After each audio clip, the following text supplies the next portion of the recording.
Hello, hello. Welcome back to another Project Feline Devstream with your host, Project Feline.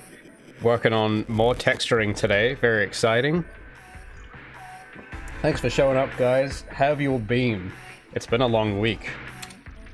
Before I get into it, by the way, I would appreciate it so much if you checked out, these are still on at the store, the Gabi stickers. And at some point in the future, when I get time, I'm going to be redesigning these with different armor. So if you want this specific one, better get in now. Speaking of armor, let me show you what's been happening. I've been doing some stuff. And thank you, by the way, so much, Terra Nation, for the $2. Appreciate it, man. That's very generous. And he had a sticker as well. It added a little animated sticker. That's so nice. Thanks. But let me show you what I've been cooking. Man's been cooking, all right? So, just, everyone always comments about the amount of tabs I have, okay? Just ignore that. You don't need to worry about how many tabs I have open, it's fine. But I've been working on armor. I think I might have shown some of this last week, but I've made some more modifications. So I think this was the original armor design. This was a variant that was like my first draft, which I didn't like. The problem with the original design, there was a few issues with it. I've talked about the issues last week, but for those that weren't here, I'm going to go through what the issues were again, just so that we have all the context here in one stream. And then I'll show you how the model's coming along and the texturing. So this was the design for Gabi's current, well, it's now her old armor, but to you guys it'd be her current armor that you see in game. Now there's some issues with it. Firstly, and thanks so much, Pickstatic, for becoming support. Wow, you guys are being very generous today. Thanks so much. That's so nice. Supporters and stuff. Actually, there's one more thing I forgot to mention entirely, because I've been doing more than just armor. Well, I'm going to show you what I've been doing here, but for my supporters that are on the early access tier, because I've also been doing video stuff. I've done one video behind the scenes for some other thing, and then I've done a devlog as well, but I'm not really happy with how the devlog's looking right now. Something's a bit off about it, but I shared with my early access patrons, I've shared with them just like a rough cut of the next devlog. Like, it's kind of, it has like the contents I want, but there's something about the delivery that I don't like. But if you want to see what a devlog looks like when it's like 90% done, supporters can check that out. Anyway, that's not related to what I'm going to be doing on stream, but if you're curious to check that out and see a devlog fully, like while it's still being made, that's how you can do it. But with the armor, so the issues with some of this is that her knees are unprotected, and that bothered me for a long time because the way I kind of see the legs, it's like body armor for her most valuable parts, which are her legs, because she's got to run around and stuff. And if she's running around at the speed of sound and there are people shooting at her, they're going to get her in the legs so that she can stop moving. So it makes sense to protect the legs, but you don't want too much bulk because that'll slow her down. Some of you might remember from the very, very, very first devlog, episode 1, that I initially had like a full body Halo suit, and I dropped that idea pretty quick because I thought I was going to be making a third-person shooter game, and that obviously that's not what ended up happening. But if I kept all that on, yes, she would have been more protected, but she would be a lot heavier. So I did make the choice very early to have it just the legs. But the current design I had for them, well, not only are the knees unprotected, but the joints, the way I've sort of designed the joints doesn't really make sense. Like, you look at how I've drawn the ankle, her foot wouldn't have a lot of articulation there. She wouldn't be able to bend her foot a lot. And when I made the 3D model of this, you know, I saw those problems in the rig for the 3D model, where if I was trying to move her legs around and stuff, you know, bits of the armor would clip into each other all the time. If you wanted to rotate the shoe, it would clip into the calf. I remember the name of that muscle now. It's the calf. I keep forgetting the name of it, but yeah. So that would always clip, and it was kind of ugly. And the legs on the old model are very spaghetti and weird. They're not anatomically accurate at all. And the new model's legs are a lot more accurate. And you can kind of see when I try and draw the legs on the new model's proportions, which I did for this concept, you can see that the armor looks a little goofier. It looks a little too bulky.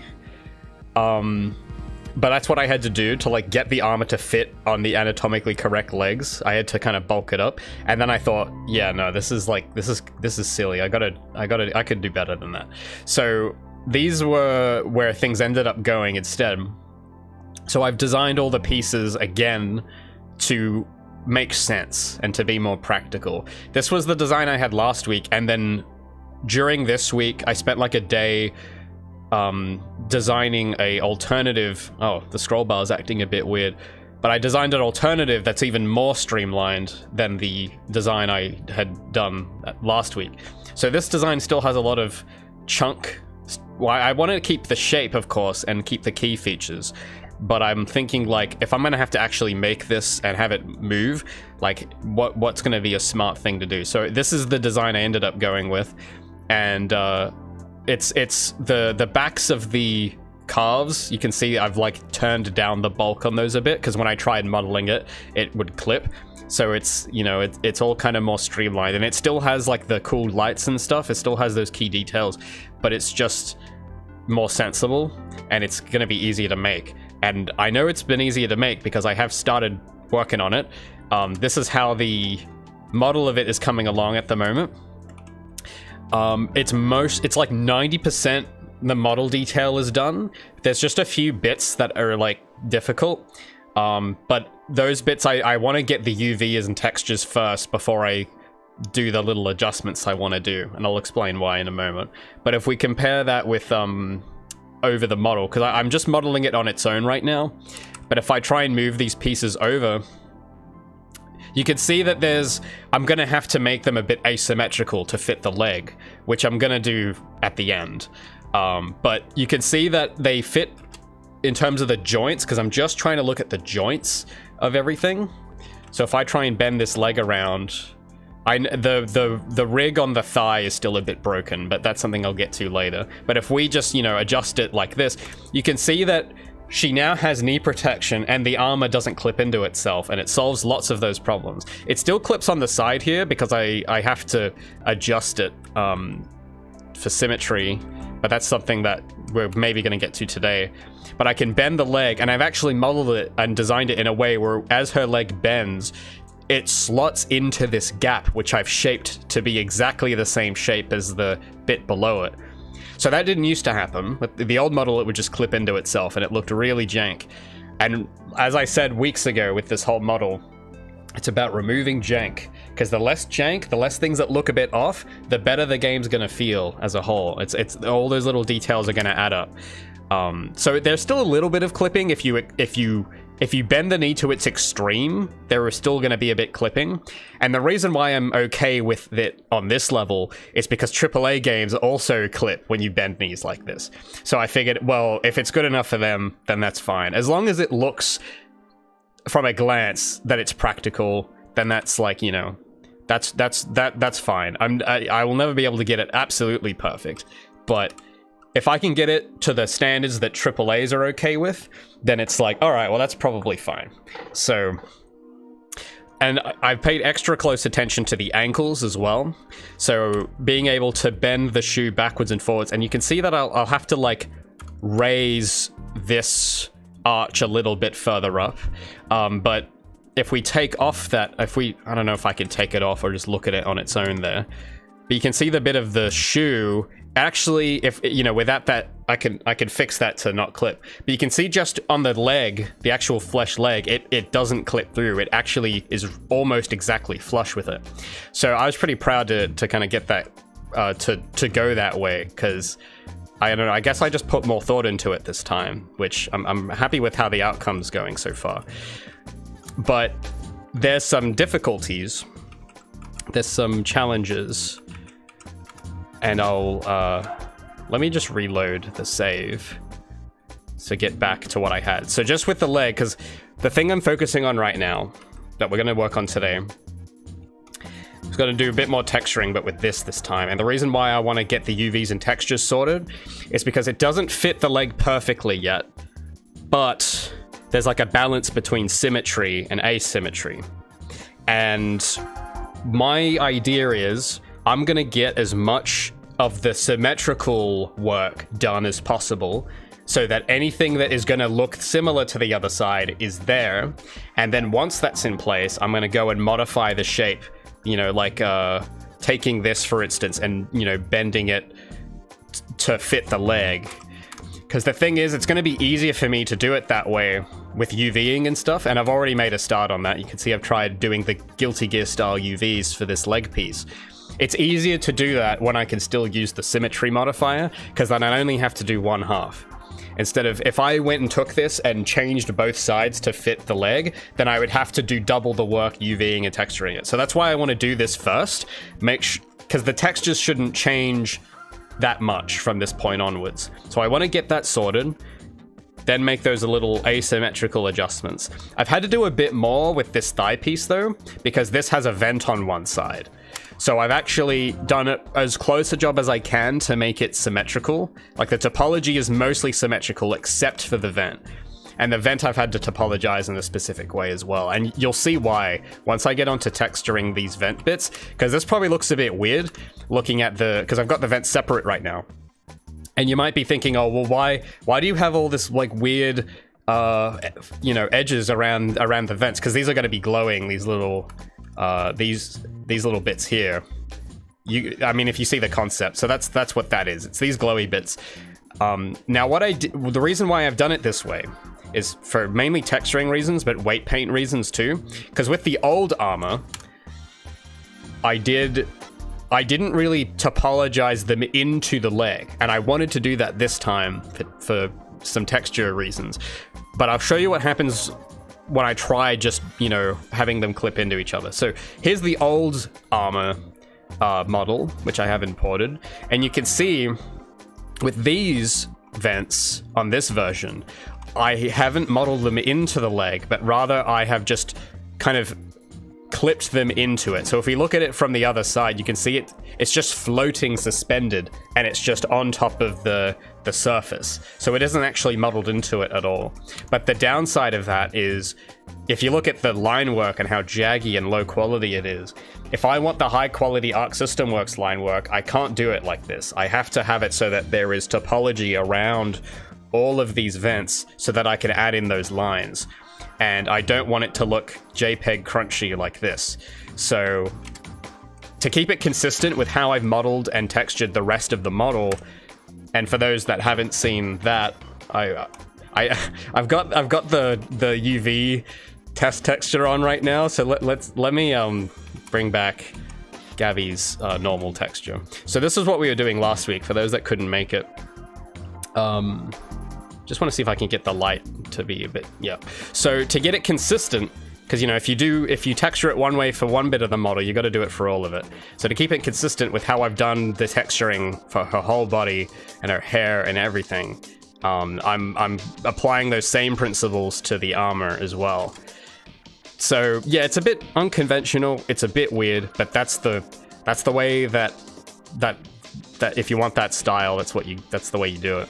So anyway, I'm gonna get the color grid back, and we're gonna see what I can do about getting the texturing going for this, because I've got the UV islands mostly sorted, although I'll have to check the shoe, because I did make some changes to the shoe, and I'm not sure if the UVs are good on that, so I'll have to check on that, make sure I haven't messed anything up. And then we're gonna have to arrange the UVs to, you know, make, because I left a big empty space for them here, so we have all this white, that's the space we have to texture the armor with. So I gotta make sure I use that well, and then I can go into Photoshop and fill that gap. I've added just the color palette in these boxes that we're gonna use later, but I've just got them there for the moment. But we're gonna use that whole space to texture the armor. And this is better as well than the old model, because the old model had 6 textures for the character, whereas this one is gonna have half of that. Because what I did before is that I had Gabi and the armor as separate objects with separate textures. But instead we're gonna make it one object with one set of textures. And the reason it's 3 textures is because I showed last week, there's 3 different texture maps with this style. There's the base color, there's the shadow color, and then there's the weird lighting and line work witchcraft stuff. which is on a third texture. And the shader I've written combines all of that data to create the cell shaded look where I can control the line work, I can control the color of the shadows, and I can control the color. So in total, Gabi's model will have 3 textures, whereas her last model in total had 6. So that's going to be less textures in memory, which is not a huge... It's probably not a big thing, but it feels nice, you know what I mean? That, oh, finally I can do this with less stuff, and it just feels good, you know? Even though it's like, it's not going to add 10 FPS to it or anything, but it just feels nice to... Peace of mind, I guess. Anyway, so I'm gonna have a bit of a rough time figuring out what to do with these, because this is what I tried UVing the shoe, and then I made changes to the topology, so I might have to re-unwrap it and sort it, because I haven't really put any thought into how that'll work. I'm still not actually entirely happy with how the joints connect, but I feel like that's something I can figure out later, because I can do most of this texturing now, so I'm gonna do it. What I might do, though, for the moment, is I might just close off this, this area, like this, so that it doesn't clip, so that it isn't just, because it's gonna be one-sided. So I want to make sure I sort of close that off for the moment. It's not going to be how I want to do it at the end, but it'll do for now. I feel confident I can change that later. So I'm just going to fill this cavity, which is what I've done with I've done that with the knee pad, by the way, too. So with the knee pad, I've got this sort of cavity at the back. So, or a fill, I should say, not a cavity. I've got like this, so that it isn't just one-sided. So that if she has her knee bent and the camera's looking at it from there, you don't just see nothing. You'll see just like a black. I'm gonna texture that in some dark color, just so that it doesn't go through. Because when you model stuff, unless you explicitly tell the shader, it will render it one-sided, and then you'll be able to see through things. So I don't want to see any of that in game. So I'm just gonna fill this, this just temporary. I can go back and change this later if I need. And I'm just gonna like push that in.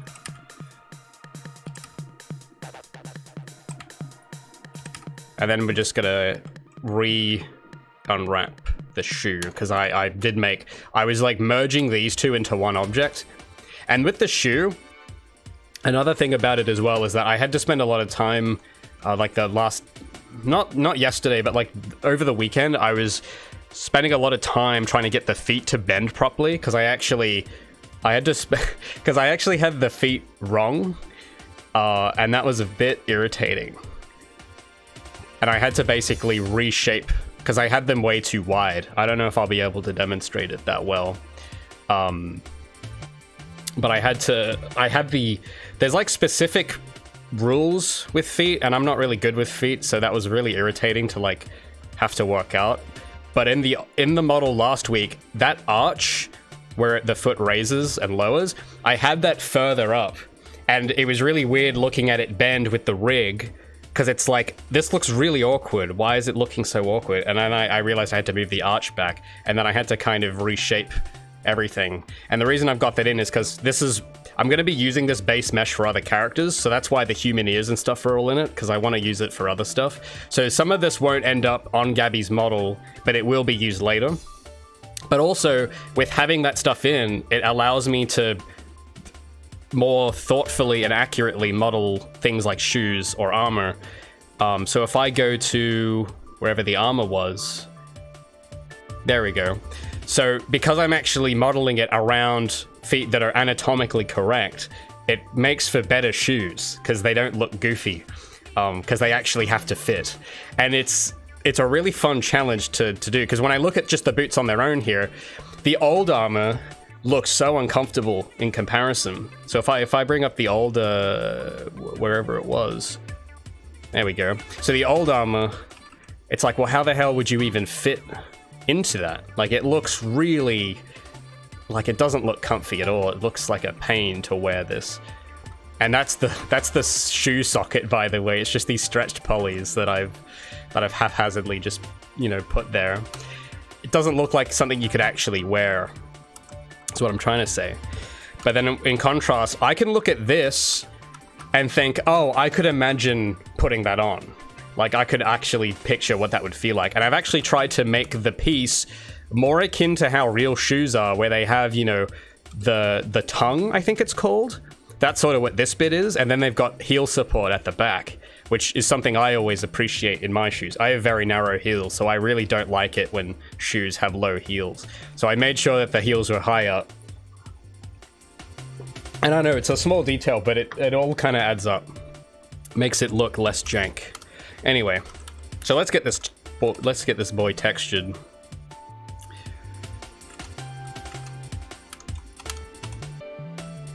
So I'm just gonna select it all, hit auto unwrap again, because I need to kind of start over with these. I tried to do a bit of it last night, but yeah, you can see there's polygons kind of going all over the place, so I need to unpin these, and we're just gonna try this again.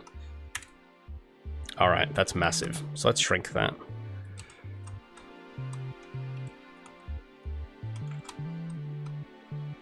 I might use the color grid to move things around with.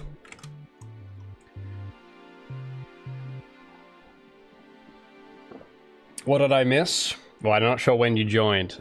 Sorry, I'm just now checking chat. Well, yeah, armor stuff. We're texturing armor, and I think if you're talking about what you missed last week, I actually don't. My memory is becoming really bad now, but I think we were doing the shader stuff for Gabi. So I think if I remember correctly, we were doing the shadow map and the line work map. So we might do a bit of that with the armor, but I just want to make sure that the UVs are in the right spot first. Hopefully we can get to that, because it'd be exciting. I've been really looking forward to do the line work for these bits specifically, because they're hard surface, which is a lot easier to do than organic. So I'm actually really looking forward to adding line work to these bits. But you got to have the UVs done a certain way for that to work. So, all right, let's separate these out into different pieces. I gotta think what's going where. So I think this. Okay, that's this whole piece. What's this bit at the? I don't know what this piece is. Oh, okay, that's that. All right. I see. Probably move that up a little bit. And then, yeah, because it's a bit of a weird shape. So it's like, the question is, how do you line it so that... Because the idea is, for those that haven't seen my previous texturing streams, and haven't seen the GDC talk from Arc System Works on this technique, basically what we're trying to do is do you see all those little tiny pixels on the texture? Those little blocks, dark blue, slightly less dark blue, you know, you got this stripe. All those little blocks, those are pixels on the texture. That's what I love about this test texture, is that it actually colors every pixel a different color. And the trick is to get the line work sharp, really sharp, like I did with the rest of the costume. Like these, I have a great example. Actually, the hands are probably the best example. Let's look at the hands. So the idea is, see, the black lines here are straight pixels. It's a straight row. But I've UV'd them in a way where they stretch along the exact points they need to be. So if we were to put the ILM texture, the line work is represented by the transparent areas on this weirdly colored texture. So if we were to look at the, you know, the hand, which is, I think it's up here. So right here, this is the palm. And I've just got it so that the UVs are just done in this way, just so that the certain bits I want in line work go over these transparent bits. But the reason it looks sharp and not pixelated is that these transparent bits have to be they have to be like blocks. They can't go diagonal. If you have a line, it can't go diagonal because then it'll pixelate. So you want it to be either exactly in a straight line in the X or Y, which is where it's all built around. So I've been trying to get better at explaining it. So I know some of you know this already because you've been watching the other streams, but I've been trying to think about, hopefully that's a more simple explanation. I've been trying to get better at explaining it because even I don't really fully get it all the time, but that's probably the best I can do. So that all those little bits that come over the transparency, you see there, we have a curved line, but that's only because the UVs are stretched. So it's actually a straight pixel, but we can bend it like that. And it's texture stretch. Most people will advise you not to have stretch in the UVs. However, we're doing this deliberately, so that doesn't really apply. We can have as much stretch as we want because we're using it to our advantage. The only exception I've made in this whole thing so far is these corners, because I, for the life of me, could not figure out how to get those corners in a way, in like a reasonable time. So that's the only exception. That's the one bit I couldn't get, and it keeps me up at night all the time. But, you know, it's basically fine everywhere else, so that's something I'm willing to kind of have, I guess. But yeah, I'm sure though that as long as I don't tell anyone, they won't know. So all of you need to keep that a secret. You can't tell anyone about how I broke the rule on that one instance of using the UV texture scenes. Anyway, back to the armor. Because yeah, I'm really hoping adding those is going to be easier with hard surface materials. Because I don't have to worry about like her fingers bending or her collarbone. Because here's the cool bit about this armor, by the way, of how I'm planning on doing it. I've tried to model it in such a way that I don't need to weight paint it. Because I've tried to think real armor would not bend. Maybe some exceptional bits might, but mostly the plan is to be able to just, I know the skeleton is still a little broken, so bear with me. But the idea is to just weight paint the big areas, like the thigh bit and the calf bit, to just one bone in the skeleton, and have it so that it doesn't need to be weighted to other bones, so that if you just bend the joint, it'll just work. That's what I did on the last model, and that's what I want to do here, so that if I bend the leg like this, because I'm using temporary weights and auto weights, but this whole piece is literally just mapped to one bone. All the vertices are weight painted to one bone. And I don't think I'll need to change that because of how it's been modeled. So that's what I'd like to do as well, is because that'll be so easy. And why did I bring that up? I brought that up for a reason. I brought that up because, well, yeah, because then I'll be able to line and texture it very well. And it's kind of difficult when you're trying to do that for organic pieces, because all of this moves. So the shoulders, I had to topologize them in such a way that the texture line, because I think you guys might remember this from a few weeks ago, when I was texturing the top here, I had to model it not only so that the edge loops made this singlet line, but also that the edge loops could be weight painted appropriately so that they wouldn't clip when I moved the shoulder. And that, you saw, was really frustrating. I really didn't like that. I was having a tough time with that. So being able to model it, you know, so that I can move the shoulder up and have those edges exactly where those are and have it not break the rig, that's really challenging. But what I'm hoping, if I am smart about this, I shouldn't have that problem for the armor at all. At least for the leg piece. For the body piece, which I have yet to get to, maybe. But for the legs, if I just map each bit to the upper leg and the lower leg, I'm really hoping that that isn't going to be something I need to worry about. So I'm pretty excited for that. But yeah, but we got to take it a step at a time. Anyway, let's get back on track. So yeah, hopefully that makes sense for those tuning in. So the trick is, fun little game we gotta play, because I've got this grid open, and the grid's quite handy, because these lines X and Y are going to be what we need these outer edges to follow. We need them to either follow all the way X or all the way Y. So the game is going to be, how can we make this, because this is probably going to be the most difficult bit. So, okay, maybe I'll start with an easier piece, because this bit is going to be the most difficult. So I'm going to move on to something yeah, like this piece will be a lot easier. So let's start with that, and then we'll work our way up. So the challenge is, this is I think it's the bottom of the shoe. And it looks like the material is not, because I want to be able to see the UV grid, which I can't see. So I might have to change the material.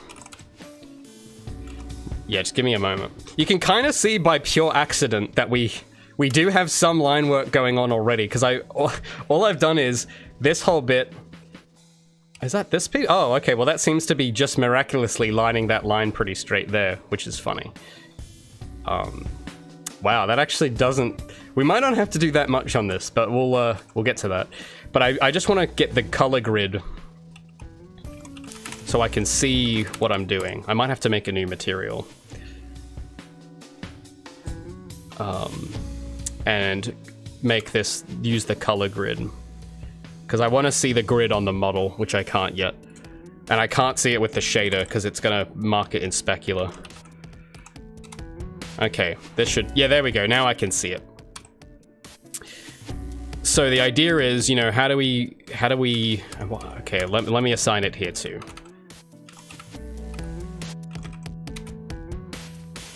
Call this color grid. There we go. And I'll do it for here as well, just for these bits.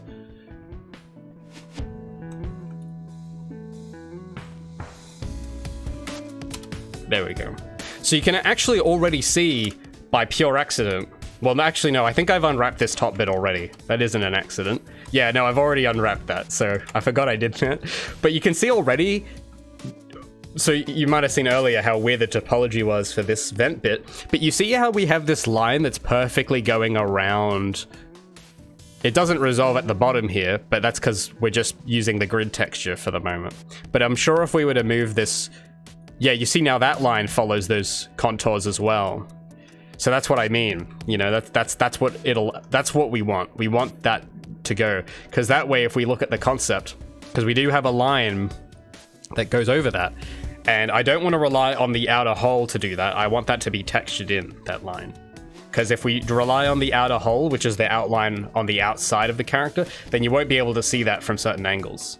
You'll only be able to see it from the side. You won't be able to see it front on. So I want to have that textured in. Anyway. Ooh. Let's get back to the shoe. Okay. So let's start on the toe area, because that's going to be easy. So, and I've done this more now, so I'm very used to. I can get into a better flow, and I know exactly what I need to put where. So I think I start off by just straightening everything, straightening it on the X and Y. I don't use UV squares. I tried using that, but that doesn't give me what I want exactly in all cases. This is, you can see now that I've straightened it up. You can see that the lines are they follow very sort of tight, rigid lines. Oh wait, okay, so it's the bottom bit here. That's what we're looking at. So if I moved this over, if I wanted to have an outline around the base of the shoe, which I do want, I just have to move it there, and you can see the line. It's a bit faint. It's a little hard to see because of the, can I make that lighter? So you can see the outline. I might move it to a lighter color. It's a bit easier to see. But if I move it over this corner, you see what I mean, right? That line, which is actually a grid, the line doesn't curve in the texture, but the line will stretch to be just on the edge of this sole of the shoe. And that's how I can create outline.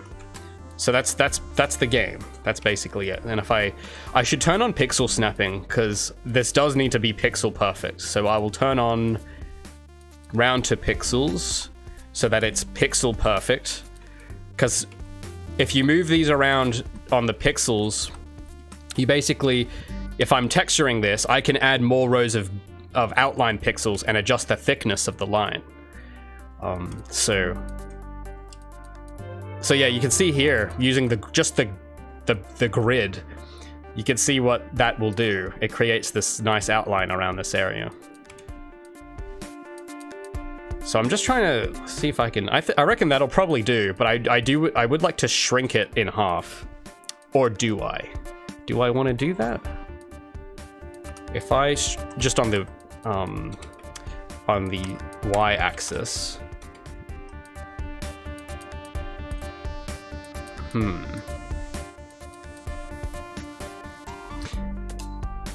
I think I'll leave it how it was. The lines look more consistent. Because the thing I'm also trying to think about is we do have a lot of room, and I think I left more room on the texture than I needed, so I want to fill up that room as best as I can. But you can see that we can actually get lots of line work detail with a very small amount of space on the texture. We're only using, I don't know, you could probably count with all your digits how many pixels that is. It isn't a lot, and it's going to be mostly flat color, so we might not even need that much, but I want to make sure I'm not underutilizing things.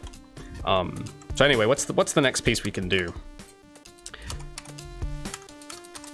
Well, what's all these pieces? All right, well, there's this piece, the cavity filling, which that's pretty simple. I just have to align it. I remember someone said, might have been, what's his name? Mick Rooney. I think I remember him saying that, like, he really likes UVs. So I'm starting to like them more now myself. I used to think that was a crazy take, but now that I've been doing them more, it isn't so bad. I'm building a tolerance for them. So now that I've got that, because what I'm gonna do with this little bit, I'm probably just gonna like add an outline to that outer bit and then just leave the fill empty. So I'll move that I'll move that here. One thing I will say though, because I am picking up on mistakes that I made when doing the UVs the first time. So one thing I'm trying to be more careful of is leaving enough space between the different islands, because I didn't do that as much as I should have for the rest of Gabi's, especially her hands. I think I made her hands much too small and too compact. So I'm going to take those into consideration as I do this suit bit and make sure I leave plenty of room, because I think I was a little too aggressive with how tight the packing was. So I want to avoid that mistake this time.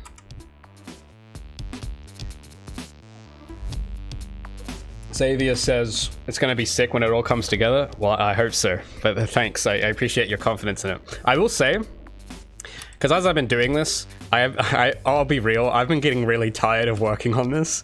I'm not going to lie. So that's why I wanted to have made more progress by this stream, but I just needed to work on other things because it was driving me nuts. Like I did not want to wake up. And it's just like, all right, well, I still gotta get something done today. Maybe I'll work on editing or, you know, something else that's not wasting time. So that's probably why it's like slowed down a little. But I'm still trying to get it finished. It's just obviously this was a lot more work than I thought it would be going in, but that doesn't mean I'm not gonna do it. It means I'm gonna stay committed to it. It's just, I have to add more. I've been making an effort to add more variety to my schedule, because I have learned the hard way that if I don't, then I am sad, and I don't want to be sad. So I've been working on I've been looking at programming stuff as well, because there's this bug, because the devlog I'm working on at the moment is about this combat, new Gabi's combat, which I've completely overhauled. And I do want to thank you guys for being so patient with the video releases, because there's just been a lot happening, and there's a whole year of progress which I still have to like make videos on.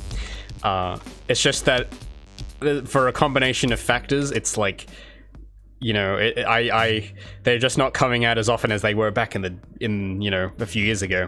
But that's because I want to put more work into each video and make it really good. But a lot of the the anime is very behind the manga, so to speak, at the moment. So I appreciate you guys coming to the streams and like not heckling me about it. I appreciate that a lot, because yeah, it is a lot of work to make videos to the standard that I want to make them, often, and also work on highly specialized character work. It is a lot. And I am working in the background on a video about this too. So I've been recording the streams. I've been recording little clips throughout the day of my progress, and it's going to get turned into a video. So I guess there's more work going on than just the character modeling. There's all that kind of extra work. But I found that mixing things up has been helping me a lot, where instead of spending the whole day on one task, I instead split it and do little bits of 3 tasks a day instead. And it's, I don't know, I didn't like that idea at first, because I thought it would be, oh, well, I'm gonna lose focus and it's gonna be bad. But it's actually been better, because when I made Gabi's model the first time in 2019, I think is when I tried to first make it, I literally spent 6 months flat out just on the model. And after I did that, I was like, oh, I'm never doing that again. But then I did that again with other things. I then went to doing programming stuff, and I spent like 6 straight months on doing some system. And then after I got it working, I'm like, okay, I'm never spending that many months straight on something ever again. And then it's sort of a repeating cycle, and I kept getting so tired of it. And I used to think the solution was taking breaks, but that didn't quite help either, because then I would fall behind. But I found, at least for me, what's better working is, ironically, working more, but on different things. So there's a really weird lesson I learned, is that sometimes the cure to burnout is working more, but not like slamming yourself into it. It's more like working more carefully, like doing more variety of things rather than just one thing. I mean, it probably doesn't work on everyone, but I'm finding that to be bearable. And I'm still getting stuff done, which that's kind of what you gotta keep up, because I really hate when I don't get things done.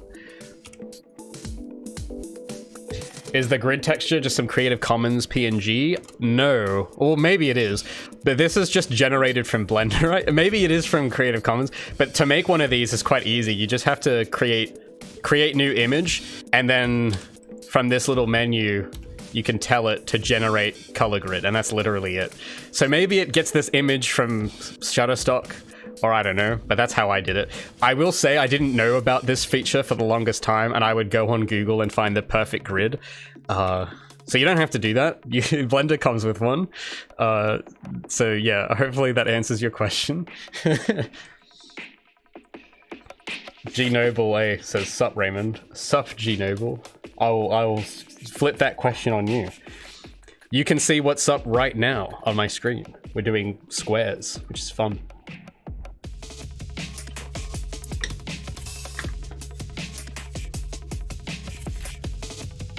Oh, Pix, sorry, I haven't caught up with all your messages yet, but Pixstatic says, some creators disappear for months between videos. It's cool that you're always around, even if there isn't a video every week. Thanks, I appreciate that. I will say there's something I've wanted to talk about for a while that I haven't figured out how to say right. But I think something that's been on my mind as I've been working on videos, working on the model, is because I often will introspect a lot on how development's going. And I'll think, well, all right, well, how long do I have to keep working for this to be done? Like, that's something I'm always trying to be on top of and make sure that I'm not wasting time in the wrong place. And I looked back at how I've spent development so far, and there's actually a lot going on that I didn't really realize, because I think there's like an arc.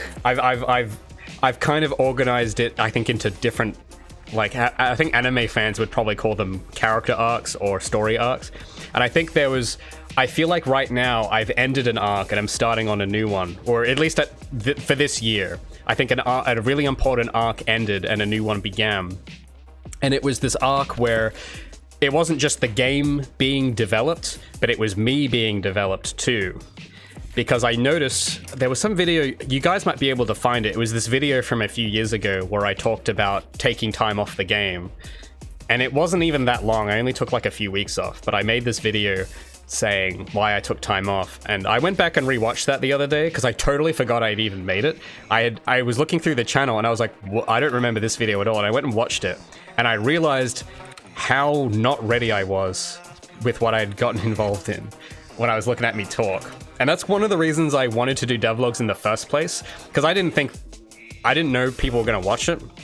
I had no expectations of it, but I knew that if I could compete with myself and look at myself and try and one-up myself, then it would work. Because I kept comparing myself to other people, and that was just crushing. So I said, all right, well, I'm just gonna compete with myself, because that seems like the only fair comparison. So I'm gonna make these videos, and I'm gonna go back and watch them later. And I don't do that as often as I should, maybe, but I went back and rewatched this particular one, and it was interesting to see that I felt like, because I knew what I was feeling at the time, and I felt completely lost, and I felt like I had no idea what was going on, and I felt like I was really doubting myself way too much. And I think it took me all of last year to get over that, because I'm thinking about how I think now and how what I was saying and my tone, because I even noticed the way I talk is different. I look at those videos and my tone is a lot more subdued. And I'm like, why was I like that back then? And then I remember, I look at some of my journals from then, and I'm like, oh my god, I was like terrified, and I didn't realize how, because I forget that stuff, because then life goes on. You don't really remember how you would think a year ago, and that's kind of the handy thing of having these on record, is that I can go back and sort of look into this window of how I was thinking a year or 2 years ago, and compare it to how I think right now. So I think one thing that's maybe not said or not observed, maybe I don't know, you guys probably wouldn't think about this because it isn't, it's not your project, so you're probably not thinking about it on this level, but I tend to try and think about, like, all right, well, what am I putting in enough? Is this gonna, like, am I making any fatal mistakes right now? And sorry, let me just quickly, because I'm getting a little fixated on this piece of UV Island. I'm just gonna go back and check on it. Okay, let's dig into this piece. But the thought I was trying to say, I've lost it now. God damn it. I had a point. I was gonna make a point. It was that it isn't just, so the main thing is, it isn't just the game being developed, but it's me also developing myself into the guy that can make the game I want. And yeah, it came down to, when I was rewatching that, I could see a lot of things that I hopefully I've kind of resolved a bit now, because I really felt terrified back then, and I felt like confidence was not really that high, and I was constantly questioning everything. And after my experience last year with the grants and with the level design stuff, trying to do Tony Hawk stuff, after I went through all that, it kind of made all this, like, I got lots of clarity on what was going wrong, and it wasn't the game design. It was, I just need to stop, questioning everything and be decisive and not worry that it's going to be this failure. So I stopped thinking like that, and it's a lot of inner. It's the kind of thing I don't really see talked about a lot, because I think a lot of game dev, it's always about the craft. It's about UVing, it's about programming, but I think there's also a personal side to it as well. There's all the stuff in your own head that you're also working against. So I've been trying to think of a way to phrase that. So this is just my raw, unfiltered version of the idea I'm trying to get after.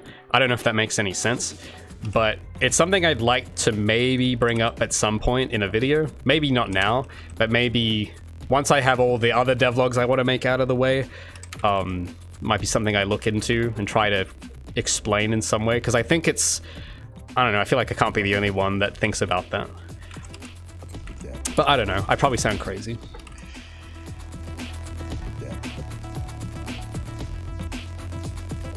Car1 says, as a new content creator myself, how do you deal with long content routes on your channel? I kind of let them happen, I guess. I don't know. Maybe I don't deal with them that well. I'm not so sure. I don't really know how to answer it. But I will say, I think I've got an idea. I I know things about the upsides and downsides. I don't know what... I think it's different for every channel on what you should do about it. But I know that I had to make a choice to be okay with not uploading regularly, because I think with game dev and YouTube, those things are really hard to mix. Because especially if you're new, as you've said, Akir1, especially if you're new, and if somehow the devlog pops off, that I didn't realize, but that actually really got to me for a bit. And I think in that very video I was talking about, I said something like that, where I felt like, what did I say? I can't remember the exact wording, but it was how I felt completely unprepared for the amount of people that were going to watch it. And I think what that made me feel, it made me feel very self-conscious. And it kind of led to this sort of, because you can actually see it in the game design. It actually was affecting the game design, because early I had a pretty clear idea I had an intuition of where I wanted things to go. And it was turning into a platformer, and it was going to have linear levels, and I made a few blockouts. But then the minute the channel started growing really big, I started like questioning everything, because it's like, oh, well, I have to do this to a higher standard now. Am I, like, is this idea I thought is this still going to be a good idea? And then I went and explored other things. I went and explored the open world stuff. I went and explored, and I made that whole level for the grant that ended up being scrapped. But I had the right idea at the beginning, but I just didn't have any confidence in it. So I had to develop confidence in it. And I part of that was focusing less on YouTube, I think, for me. I still think maybe there could have been a middle ground I could have reached, but I think I just had a tough time dealing with all the eyes watching me. I think I'm better at it now, because I can stream this and I cannot feel worried. It didn't used to be like that. I used to be a little more terrified. So that took I think the streaming helped when I was doing it on Twitch, because I had a much smaller audience there, and that I did that for a few years, and that helped me build the skills, because having skills to make a game and having skills to show people, they're not the same skills. You got to really develop those as separate things. So the Twitch streaming, I think, helped me there, and I think that made the videos better, because then when I came back to focus on videos a bit and make, I wanted to instead of focusing on regular videos every week or every month, because there's dangers to doing that. But I think one thing it helped me do was, put more thought and effort into each individual video. And I know that means things take longer, but I think those are better videos, and I communicate myself better because I've given myself more time to talk about what I want to talk about in each of those.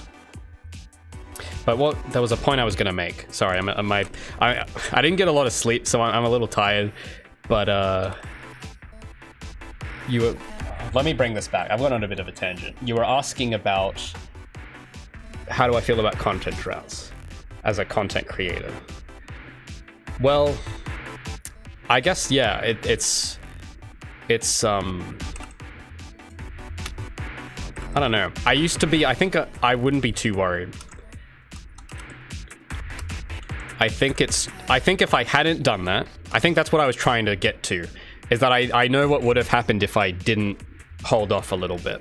And I think what would have happened is I would have ended up kind of too wrapped up in, I don't know what you call it.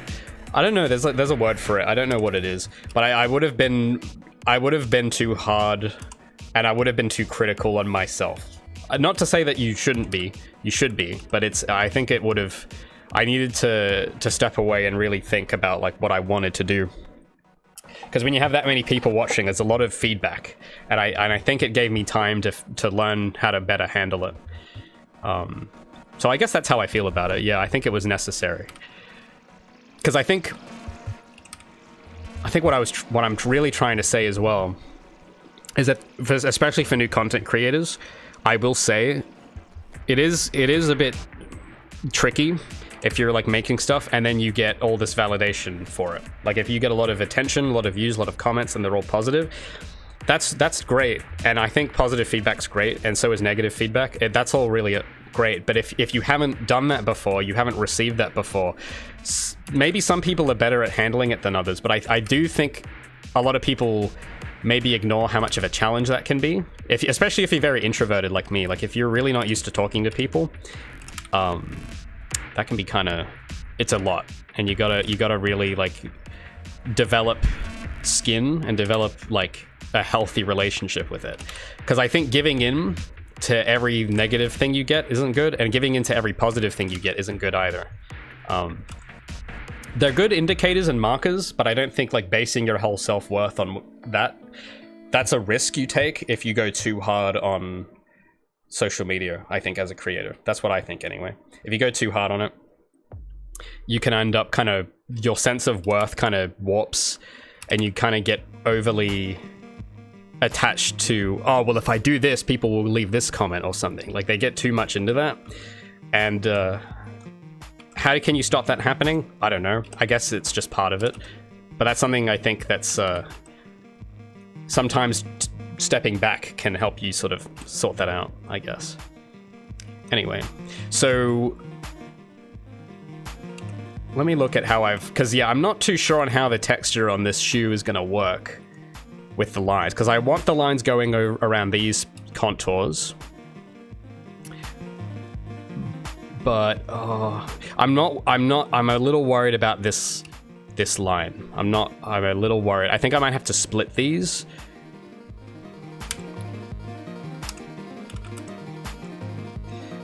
How do I remember the key. I remember how to do it. Give me a sec. There we go.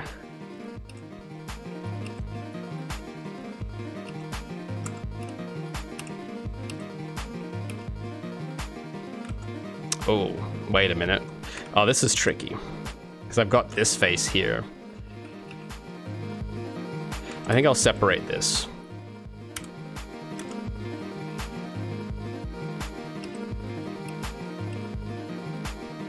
All right, so this is going to be a bit of a tricky area. Back on the texturing side, it's going to be a bit tricky here because, oh, yeah, because I need straight XY aligned lines. And we've got this sort of going on. So I'm not sure how that's going to look, but we'll try our best to get it like, I don't know, maybe that'll work. That might work, maybe. We'll have to see how everything follows. Now, there is a way to make the texture not blurry. There we go. All right. So I've just changed the filtering mode, and you can okay, I see a problem. You see this face? Because what I want, we see a really thick line of pixels, and I want to put a line there on the texture, but that's gonna be way too thick. So I need to, and then there's this. That's gonna be, I hate these corners, by the way. I hate when I have corners like this, because adding lines to that is really not fun, but how am I gonna get around that?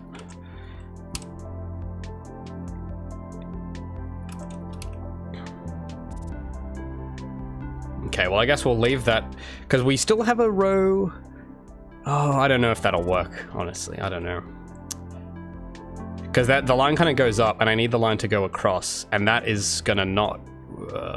it's this triangle here. This is in a bad spot. I don't know exactly how to solve that. It's these triangular bits that they're the biggest pain. I'll need to think about that for a moment, but let me check chat. Sorry, I've completely ignored it. Yeah, so Pixstatic has a good bit of thing there. He says, Pixstatic says, you've just got the cause and effect the wrong way around. People follow for the idea. You don't have to make the idea match the followers. Yes, that is what I now know, but I didn't quite really... I think the reason why I got that wrong was I wasn't like, I hadn't fully figured myself out, if you know what I mean. And I think I was thinking about this particular thing a lot lately, and it's that there's a certain level of confidence that I really believe you need. And I think I think I needed to develop that more I think when I look back at my older videos, I can tell that I don't have it fully there. And that's fair, because I was a lot. I'm probably a lot younger than most of you think I am, right? Like it's that's kind of normal, I guess. But for me, you know, most people aren't kind of going out and showing the world their game. A lot of indies never talk about their game. They kind of work on it in private and then release it at the very end and hope that it gets attention. That's kind of how most of the time it goes. So to talk about it and everything, it isn't something. There's a reason why a lot of people don't do it. Like it is quite mentally, like there's a skill you need to do that and have it not go wrong. But I think part of it as well is that I found, at least for me, that there's like a certain level of like confidence and self-assurance that kind of you need to have to not get lost. Because I think that's kind of what started happening around 2020, 2021, is that I was, and it does sound crazy when you put it like that, because it's like you're working on something that you like, and then all these people come and watch you. What logically that should be encouragement, but I took that as, oh well, what if like the thing I'm working on is the wrong thing? I wouldn't want to disappoint all these people, and it made me question like everything. And I see now why that was like definitely not. That definitely was not that wasn't logical.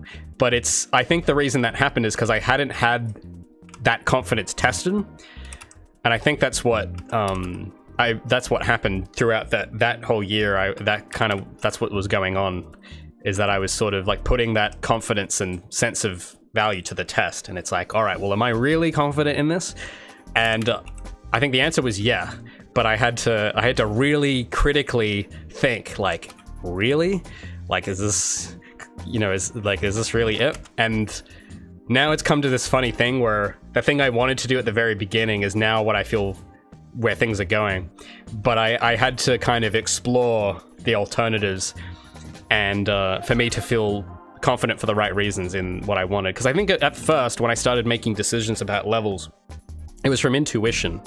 But then I started to question whether intuition was enough. And then I found out the answer, and that's most of the time, yeah, it's enough.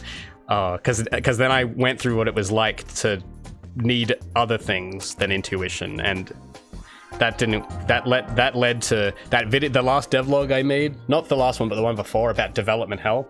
That's kind of where that ended up. That line of thinking took me to was not being able to make a decision on what my level design should be, and a bunch of other things, because a lot of decisions stem from level design. There's mechanics, there's story, there's a lot of things that stem from those choices. And I was really having a tough time making a choice, because it's like, well, what if I make the wrong one? And how do I know that I'm really believing in this? And after I realized what would happen if I didn't have confidence in it, I realized that, oh, I can't think this way anymore. I can't question everything like this. I can't be this hard. I just have to like do what I was doing like at the beginning, but now with the knowledge of I don't know, like a more reinforced sense of passion into it that has been battle tested. I think that's what it was, is that I was battle testing my faith in my own idea. I think that's the best way I can think to put it. But again, these are all very raw thoughts, so I don't know how coherent any of this is, but it's something I would like one day to word into a video, but probably not for a while, because I want, there's other videos I want to do first. But yeah, I don't know how we got on that topic. I forgot completely. But I'm back on this little corner, because I really got to get this corner. I really have to think, because the problem is that line is going to vanish, and I don't want it to. So maybe if I take this out, split this on its own just for a moment. I'm gonna use these lines to try and figure out what I can do. Maybe I have to rotate it, because the trick is that this face, which, oh, okay, it has to be facing a different way. Okay, we've almost got it. There we go. Ta-da! So we had to it has to face a different direction. And I think this... Let me have these both selected, because I want to make sure that the top of this and the top of that are actually the same, and they aren't. So I need to rotate. There we go. Okay, now I... Ooh, wait a minute. Can I flip this? Should I flip it?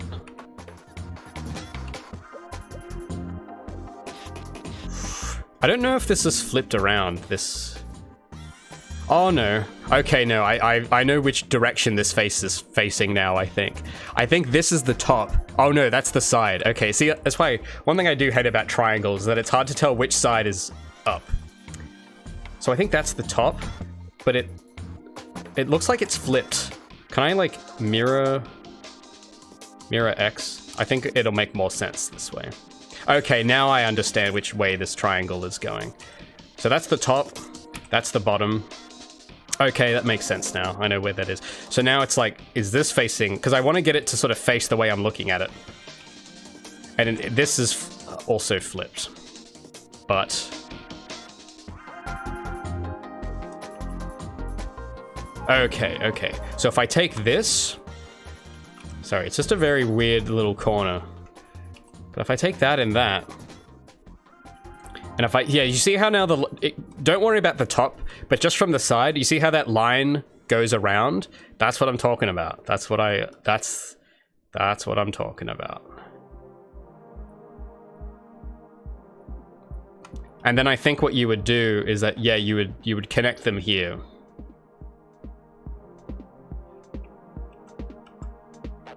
All right. Now I understand what... I get it now. There we go. That's how I want it. So yeah, now the line will... yeah. So now if I place it there, you can see the line. The line is going to go across this face, but we'll get to that face in a bit. But the line can then go from there to there, and it continues along. Now getting it to connect with these pieces is going to be a bit of a challenge, but at least we've got that corner sorted out. So now we got to think, well, where can we put this? How do these connect? So maybe we'll separate these out a little. Because this looks like it's the inside. Or... Oh... I'm going to mark this as a seam. These should not be touching. Yeah, these need to be separate.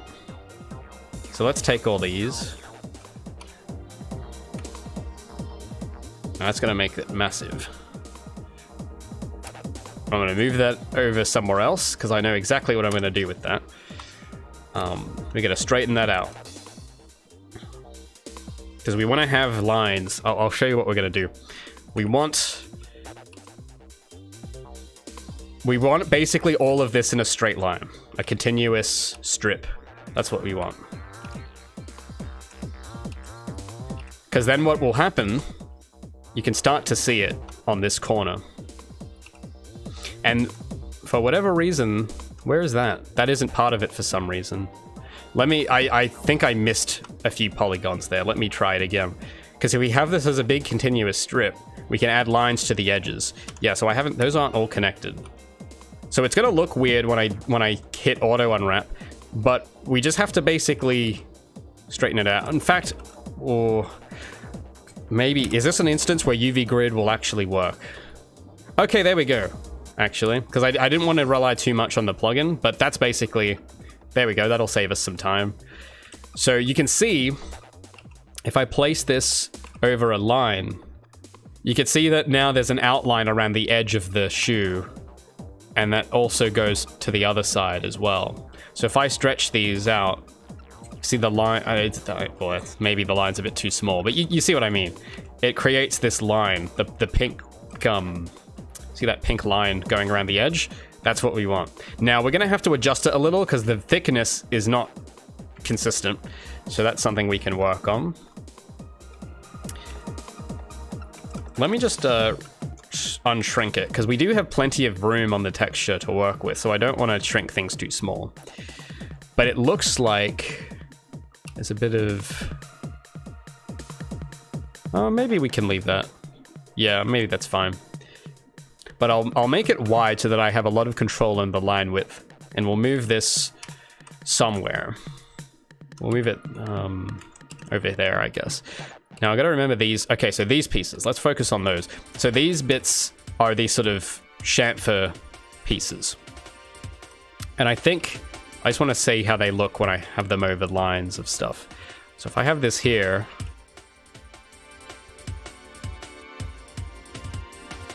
I just gotta make sure it's, I think it's rotated the wrong way.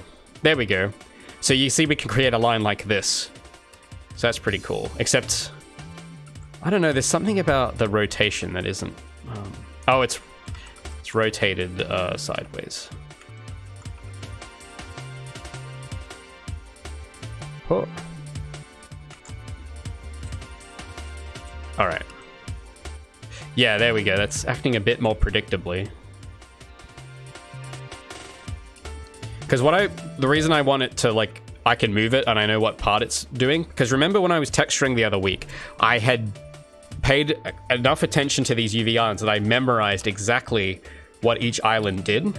So that's what I'm trying to make sure of, so that when I'm in Photoshop, I know that, you know, this edge on the side is the side and that edge on the bottom is the bottom. Because if it's not lined up, it's going to just be confusing to texture. So I want to make sure that it's rotated the right way, so that when I look at it from how I'd expect to do it and I add that, then it's like, oh, I know exactly where that edge is. I know which way it's facing. So that's why I want to make sure that that's in place. So for something like this, we would just have like a black box around the outline, which would then cover that top bit and then the bottom bit as well. So we can make that probably a bit bigger. We can make that, because we can add a bit of texture detail on this if we want. And we can add little screw holes or something to it. We'll have room for it, as long as the outer lines are, you know, lined up. Now there's this back piece, which should follow the same kind of rules. It looks like it's just flipped. So let's mirror X. Oh, no, it was the right way. Yeah. So if I do it like that, so I know that, you know, this is the left side and that's the bottom. So that looks fine. We'll probably scale it up to be similar in size to the front chamfer. Is it called a chamfer or a bezel? I'm not sure. I can't remember the difference between the two, but I'm sure it's one of the two. So we'll keep those. I guess we'll put them next to each other or below. Well, yeah, we'll put them there.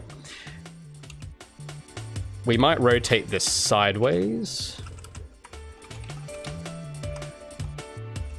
Put that there. And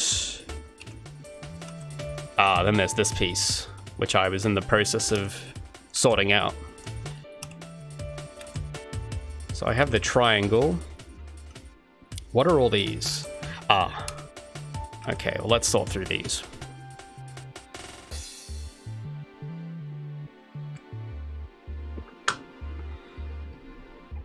Oh, sorry, I haven't checked chat. Ugh.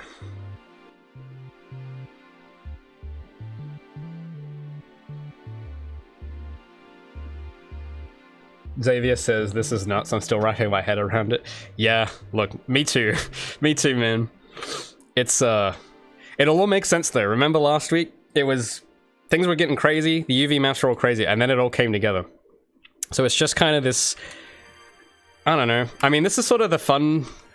Once you're in the groove, it's like a bit more fun. I hate doing this when I'm not in the groove, but now that I've been UV mapping the rest of the model, this is honestly, like, it is repetitive, which I like. I actually could use a bit of repetitive right now. I don't have to make, like, well, I still have to think and make choices, but it's the kind of thing where I can kind of autopilot a little, which is all right. So one thing I don't like though, I think this whole bit looks like it's upside down. So I'm gonna rotate this, because I don't know what any of this is. I think Or is it upside down? How? Okay, maybe I'll do it sideways.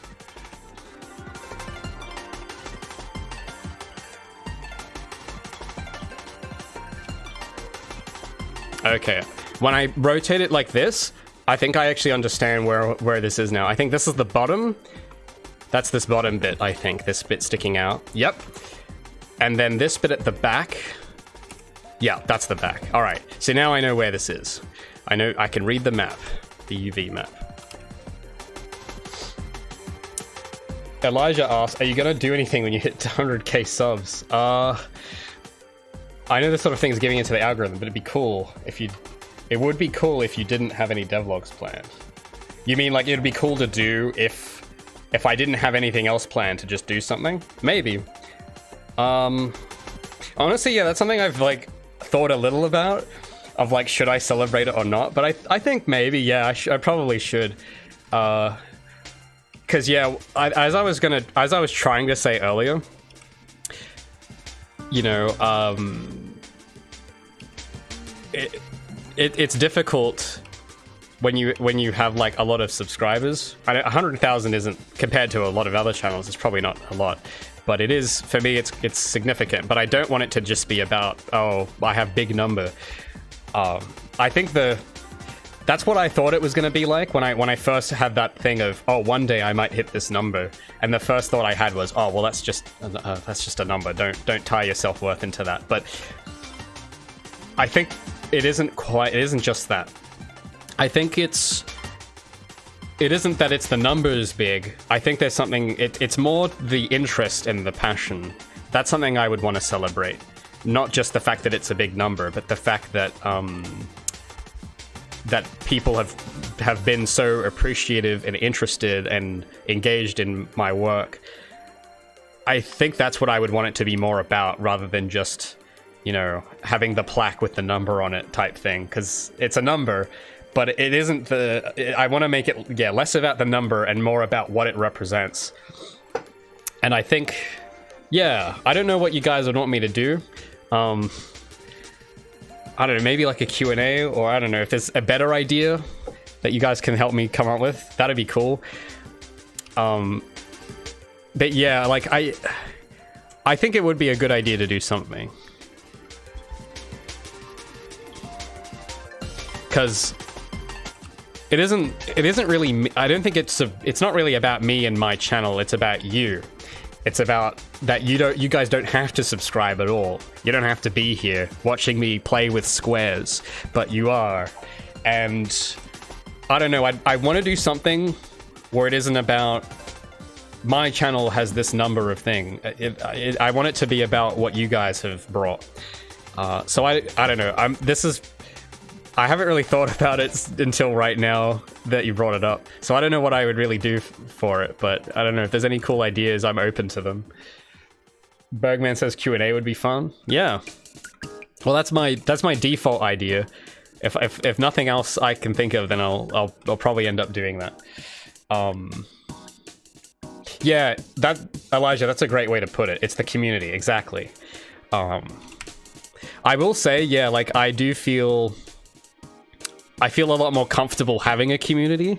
I think that's what I was trying to communicate 30 minutes ago when I was talking about, you know, running a YouTube channel, just dealing with video drought. Because I think I was actually, early days, I was kind of terrified of having a community, because it's a big responsibility. And it's something I take quite seriously. So I kind of just withdrew a bit. But I think, yeah, I think doing something would be good. I just don't, yeah, Q&A is the current idea on the table. I guess I don't know where I get, maybe I'd probably make like a post or something to get questions from, or a tweet, or whatever they call it. It's not called a tweet anymore, is it? Even though everyone still calls it a tweet. I don't know what you'd call that now, a post, whatever it is. Oh, thanks, Pick Static. Yeah. That's very nice of you to say. It's just funny because, like, I don't know, like, I've deliberated back and forth on whether it's, like, it's like worth making a thing over, because maybe I've been overly cautious, I don't know, because there are a lot of like people I've known that have done YouTube. There's been a lot of times where it kind of gets to their head, and I think this kind of ties into the idea I was trying to kind of articulate, because I'm still trying to work this out, because this is something that I had a tough time dealing with earlier in the channel. And there's that kind of danger where, you know, you kind of, your only source of validation is YouTube and social media. I think that's definitely like, that you gotta be really careful, I think. And there's a lot of people I've known that weren't so careful, and they were like, oh, I have these big numbers, that's great. But I think to get to letting it go to their head, it isn't as simple as that. There's something really more complicated going on. And I don't know. So that's why I've always been very kind of hands-off with acknowledging treating it like a YouTube channel and just treating it like a journal, I guess. But on the same time, you know, that like having that, you know, sometimes you forget that, oh, well, numbers, if you're careful about it and you don't let it completely change how you see yourself, then yeah, maybe it's something I should like celebrate more and not be so hard on myself about. But yeah, but when you put it that way, I haven't really thought about it that way at all. Saying that, how did you word it? 100,000 people caring about something you're making. I didn't really. I really wanted to be careful about looking at it that way, because I don't. The thing that I'm also trying to keep sort of in my head is that I still haven't really done anything yet. I haven't actually finished my game, so I don't really feel... I don't want to make too big of a deal of it, if that makes sense. I don't want to feel like, you know... I don't want it to be too... what's the word I'm looking for? I would much rather, like, for me, what I would be more down to celebrate is when the game's finished, but that's still gonna be a while, right? So yeah, because I just want to be careful that I'm not taking too much praise before I've actually accomplished anything, you know? But I mean, when you word it that way, I think I get what you're saying though. Maybe having that many people care is an accomplishment in itself. So I don't know, maybe I should look at it that way.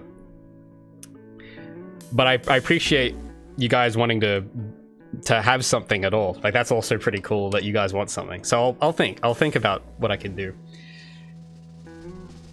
Is that why the Discord went away? Yeah, that was part of it as well. It was, well, partially as well, because I think there are a lot of, like, with developers I knew as well, sometimes they kind of do this thing where they spend too much time on Discord, and I really didn't want to do that. Like, I knew I didn't have as much self-control, and I knew that if I kept that channel open, it might have hindered progress. And I'm like, all right, well, I got to do the responsible thing. And I know community won't like it, but I think they would appreciate, you know, the game getting done faster. So I remember back, I think a lot of people were upset that I did that. That was a few years ago now. I do plan to bring it back. It isn't gone forever. I still have it up there, and I'm planning to bring it back when the time is right. And I have a strategy for it, a plan for it, of what I want to use it for. But you know, I had to have that kind of space to just sort of focus, which I think in the long term was better. I know that it means that people can't talk to me as much, but that's, you know, when you're doing a game, you got to think long term. You know, is this going to have ramifications if I'm like chronically on Discord all the time? Which, you know, I'm sure people appreciate it, that, you know, he's very communicative and stuff, but, you know, I think, I don't know, I think I've gotten better at it, which is why I feel confident about bringing it back at all at some point. But I think I feel like I have a much better self-control with and managing how much time I spend on things. And I don't feel I had that quite nailed at that time, and I knew it was going to be a problem. So I was like, all right, well, I got to, if I was a parent and I was raising myself, what would be the responsible thing to tell me to do, and I thought, yeah, you should maybe close that for a, you know, that felt like the right thing to do.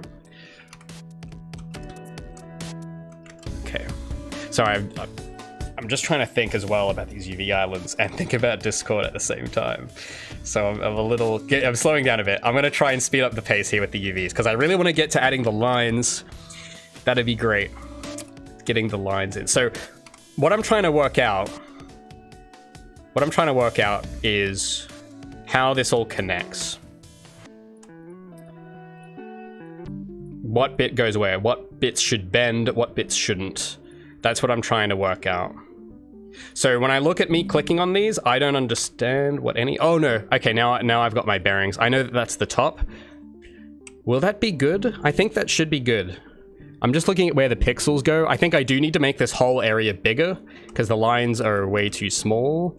So if I make this bigger, so you can see with the lines of textures, sorry, got a bit off topic there, but okay, so we can see a bit of a problem. Oh.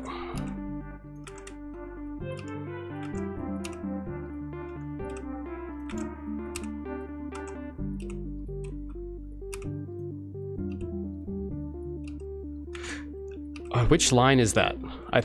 I know it's one of these. Oh, there we go. So I just got to move this over so that the line isn't gonna do that thing where it bends funny, like that. Because I want a line going across, and you can see there we got a bit of warping as well. So that has to kind of come there. Maybe if I take these lines. Ah, okay. I don't want to go full reduced stretch because here's the thing about doing the UVs this way. Back on topic for a little. So with these UVs, you want the edges to be straight XY aligned where there's going to be lines. But you don't necessarily want the insides to be straight all the time because you can get warping. Now the way I could probably have topologized this a bit better to avoid that, but I'm just going to work with what I've got.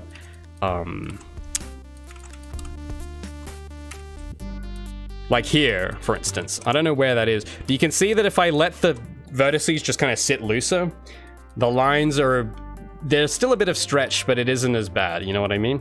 So a bit of that is okay, but you don't want to go too heavy. Like here, we got a bit of an awkward thing where the line kind of jumps out. And I'm trying to think how I could solve that. I don't know, maybe that's something I can't, or, oh no, yeah, so this is where that kind of comes in. So these vertices have to be straight, but when I control the vertices beneath it, it changes the stretch of the line.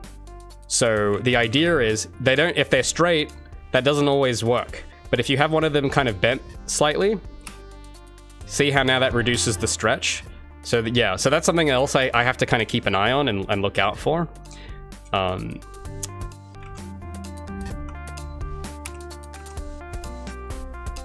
But yeah, and then I want this to have a line on it as well. And I think, yeah, that looks like that'll be fine, having that go there. That looks okay.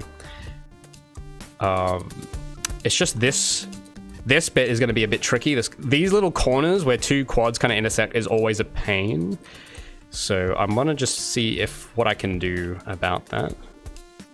If anything. I'm not sure if I can.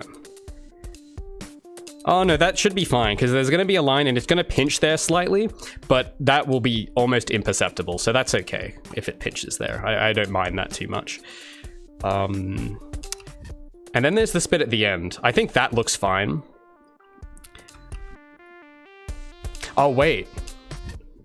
Oh, okay, so that's I can make this thinner.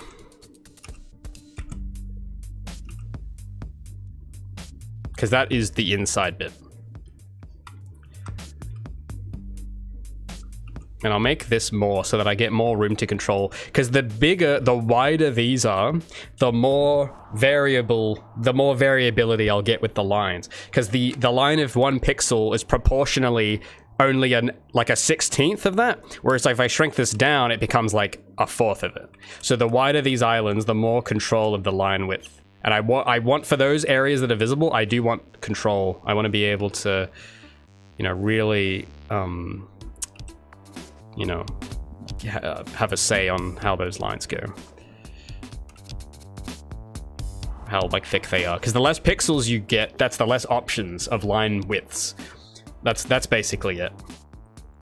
So yeah, you can see that the grid follows much better the contours of everything now. I reckon that's probably that'll probably do.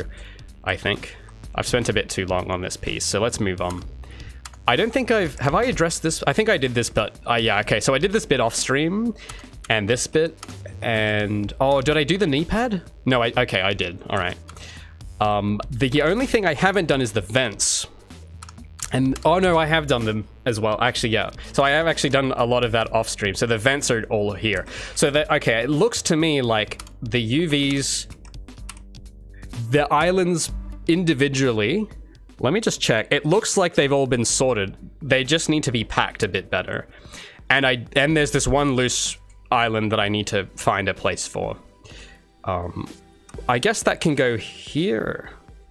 Maybe that's a good spot.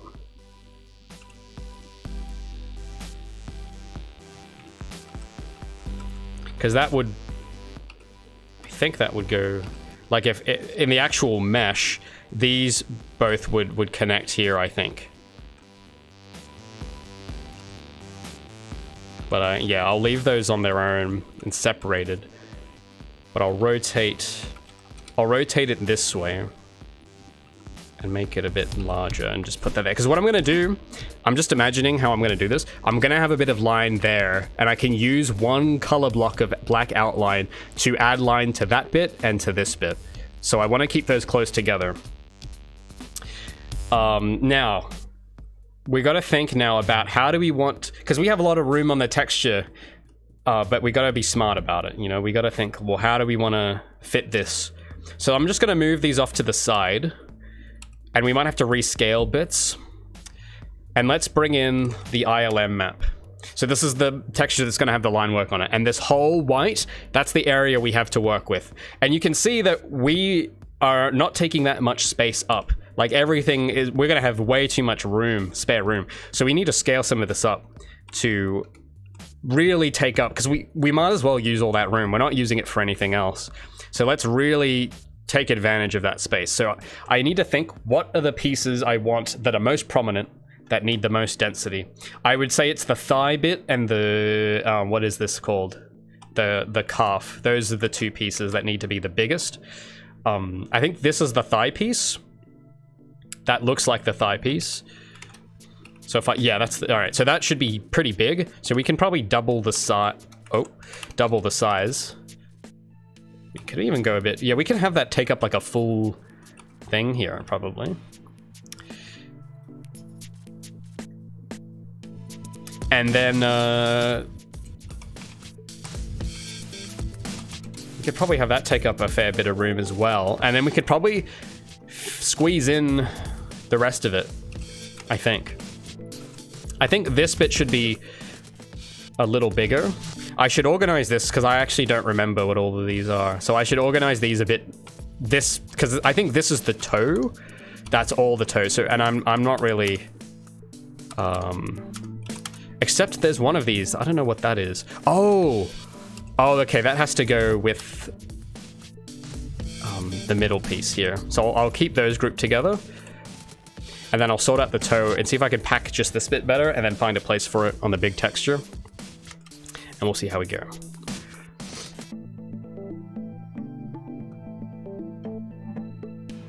What about the kneecap armor? I think that is there. So I think I did this bit yesterday with the kneecap.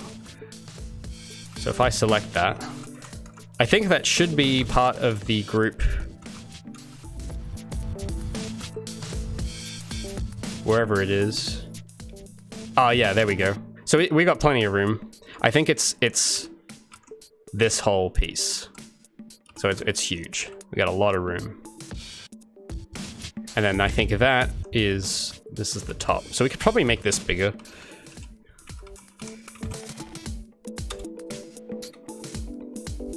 So yeah, we got plenty of room for the kneecap. So I gotta think. So this is for like the this part of the boot. That's the bottom. So I'll put that at the bottom. This is the...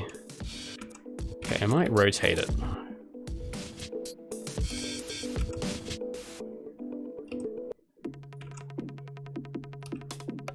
That looks like the outer... Let me flip that. So that's the middle. There we go. Okay, so that now that's facing the same direction. So that's the whole middle bit.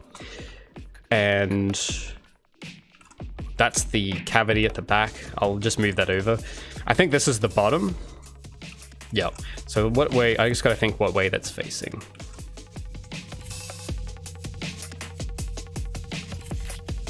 Okay. So we could probably make this a bit wider. Because we will have plenty of room still. So I want to make, if something can be more square and wide, I want to do that.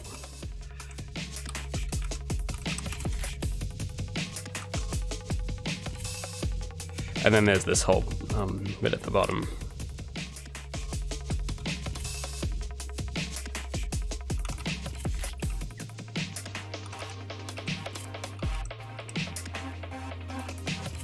Well, actually, I could make that quite thin. And just slot that. It needs vertical room, it doesn't need horizontal room. And then there's this guy, we could probably rotate him. So I just want to make sure the bottoms both line up. No, they do not. Is that the bottom? Oh, that's the side.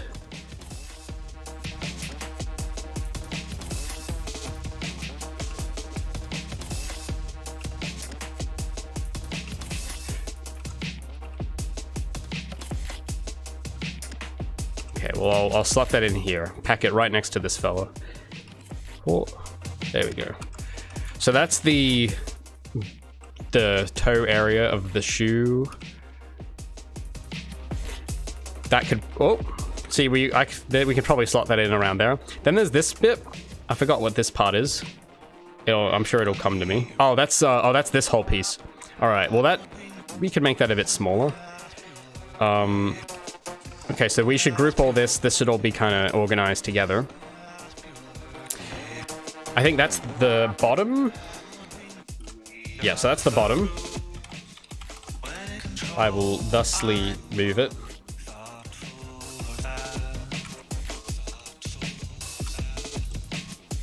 And I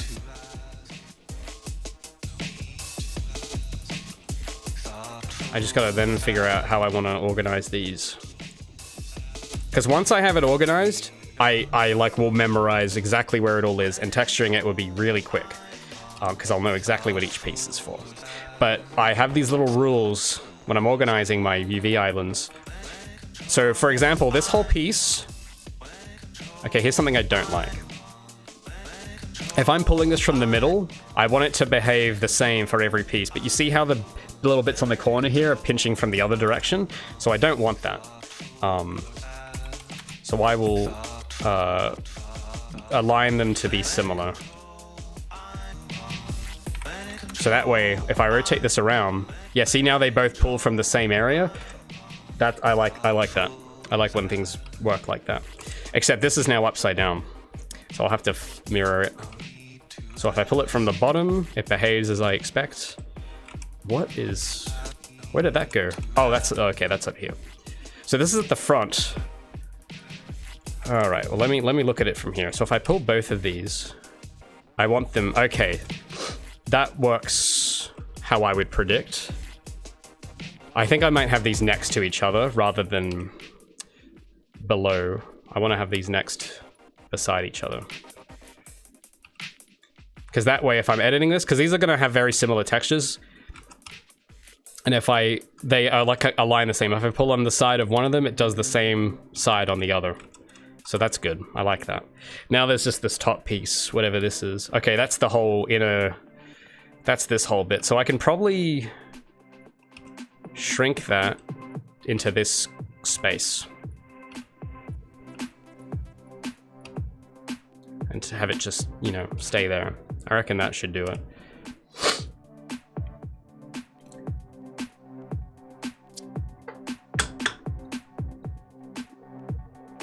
Mad Goose says, I wonder if Elephant Gabi has ever crossed my mind.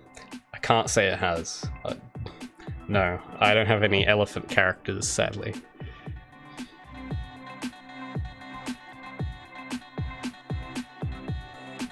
Oh, the elephant from Mario. Okay, that sounded really like, why are we talking about elephants? But when it's a Mario thing, okay. Look, I haven't played Mario, so I don't know. I have to look this up now. Elephant Mario, what is that? Oh, okay. Yeah, I was like, what? Why are they talking about elephants? All right, I vibe you now. I think I get it. Look, that'd be fun, but I really don't want to spend more time modeling, so I'm gonna have to pass on that. But yeah, I mean, he's big and strong. Maybe we can make Elephant Calder if I get time. I feel like he's more of an elephant dude.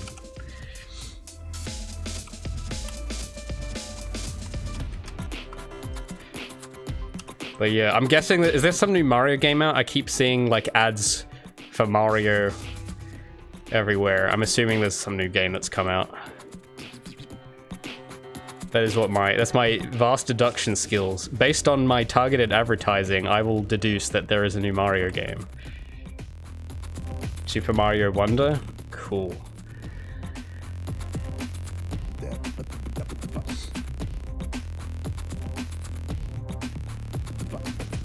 Luxy says, from what I know in Unreal Engine, too many UVs cost performance. I haven't come across that. But Guilty Gear runs in Unreal Engine 3, and they have a lot of UVs like this, and the game runs fine. So maybe you mean UV channels, which is like a different thing where you have two sets of UVs. That's something I'm deliberately not doing. But yeah, I don't know. I haven't really heard that. I did hear, I think I mentioned this a few weeks ago, I did hear this rumor once that overlapping UVs cost performance, which I don't see how at all. I don't really understand that at all, but I've heard people say that before. I used to be terrified of overlapping UVs for different reasons, but I realized that they save time and that there's like I don't know, I haven't seen any evidence that there is a performance impact, but I'm sure it's probably negligible, even if there was one. Because the time it makes, if you're doing overlapping stuff at least, the little performance hit, assuming there is one that you might come across, I would say is cancelled out by the convenience of you spend half the time texturing.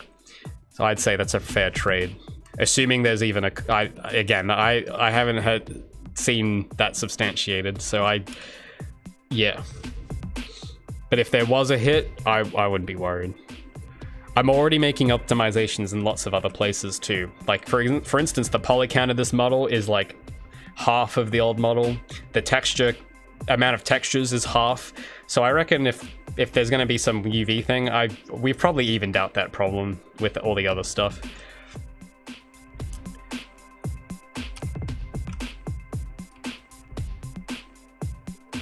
Okay, the only thing I'm just a bit not sure about is whether the UVs on this bottom part are like gonna work. Because I can see an issue. The line, okay, I need to adjust the lines.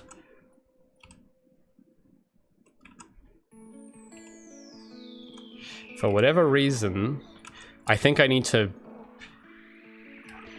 Ah, there we go. So I need to move these lines like... Yeah, so now the line is a consistent thickness on this bit. That was bothering me a little, but that's fixed now. All right. So now that I've put this in, I know what this is. Now I just gotta find a place for it. Now I gotta think. I can move this up here probably.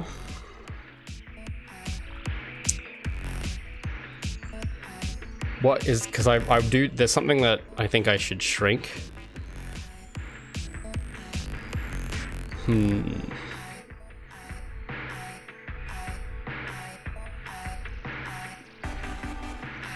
I should move this away from the edge because it's overlapping.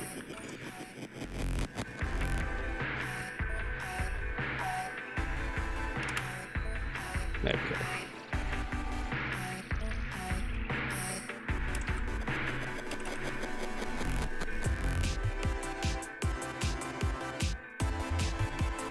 Alright, so the only thing I just gotta fit this one in and then we're done. I could fit it there, but I want to give it a bit more room. I guess that'll... I don't know, there's just so much empty space. I feel like I could do better, but I don't know. Is it worth? Will this be good enough? Well, let's look at how the texture, like the size of the islands on the model. I think, no, that I do need to leave some room because there are other bits I haven't... There's the bits on the abdomen, which I haven't finalized. So I'm going to need to leave some room for those. So I just... But apart from that, I think I want to leave the top quadrant. I want to leave this top quadrant for those bits that I'm going to do. So I want to see if I can slot these in these empty spaces here. Because there's so much empty space. Let's see how smart can I be about this? Can I move? I'm liking where this... I think I could probably move that out. About there. Should I move... Because this is the kneecap. Should I move that, like... I'll move that there for the moment.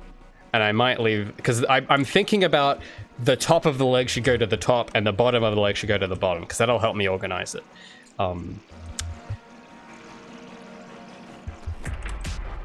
So maybe I'll move this to the bottom because that's the foot. Well, so is this bit actually. So let's see. Can I move? Can I? What bit was this? Oh, that's the toe. I could probably, yeah, move that in there, so that this is sort of the... I think that's the whole foot. Yeah, so that's this quadrant is all the foot. There's just this space here, which is like, I feel bad that I'm not using... What could I fit in there? I could probably fit this. Yeah, I could fit that in there. And then I have this. Oh, that's not gonna fit. I could move this up a little. Not too high, because it can't be too close to the green, because that's where the eye is, and I need to have room for line work. So I can't move it too close to the edge of there. This could probably be a lot smaller.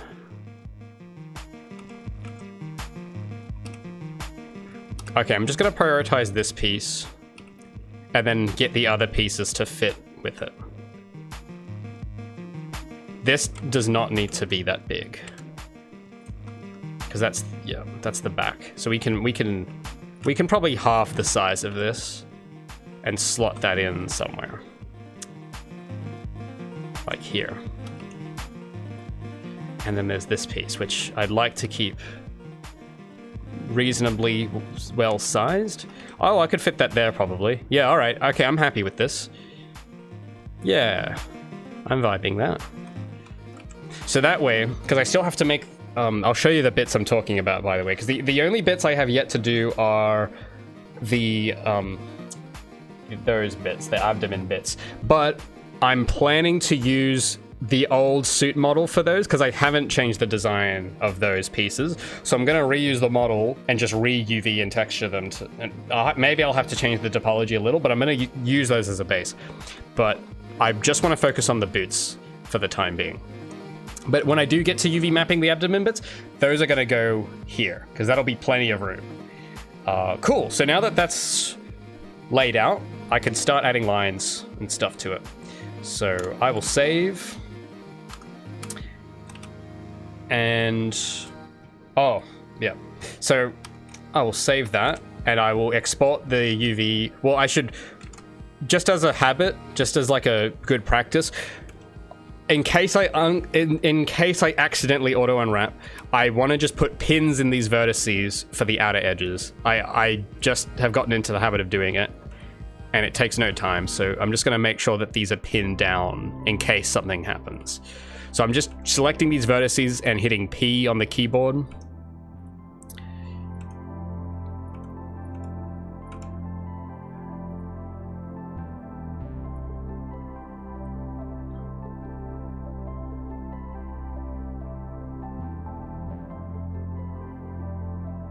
Just reading what some of you guys are saying about UVs. Pixetic says the GPU doesn't keep track of the area of UV islands. Having them overlap could make a difference. Well, yeah, look, I haven't really given that argument much thought at all, so I don't know. I'm not a computer science guy. I don't know how it works. All I know is that I've seen lots of models with overlapping UVs, and I haven't heard anything substantiating that they cause a performance hit. So the way I see it is like it's on the burden of proof of whoever, you know, says that to like prove how it is the case that there's a performance hit. I haven't personally had problems with it, so unless there's like something that's brought up where it's evidently pointed out, then I don't even bother like trying to come up with a counter argument, because it's like the burden of proof isn't on me to have a counter argument, it's on them to make the argument at all, to substantiate it first.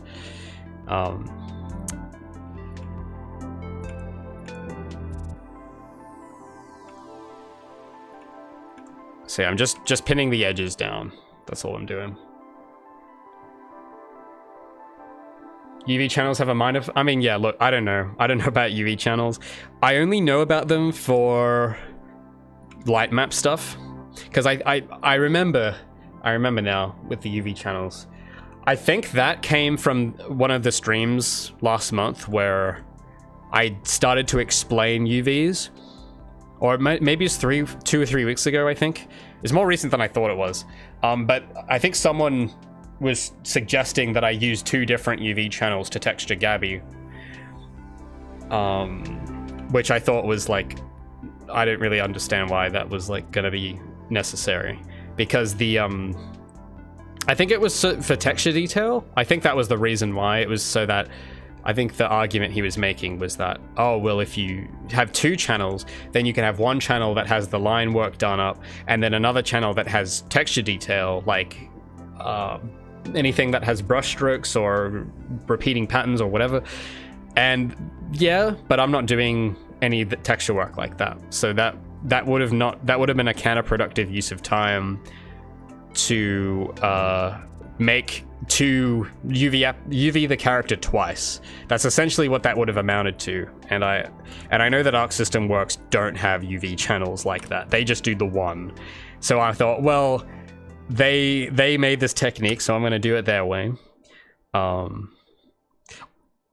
Yeah, so that's what I did.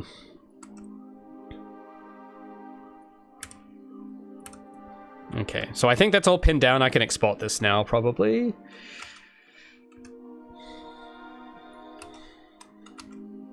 So I'm going to go UV, export, UV layout. We're going to call this armor UV. Fill opacity 0, export. Now, let me open that up.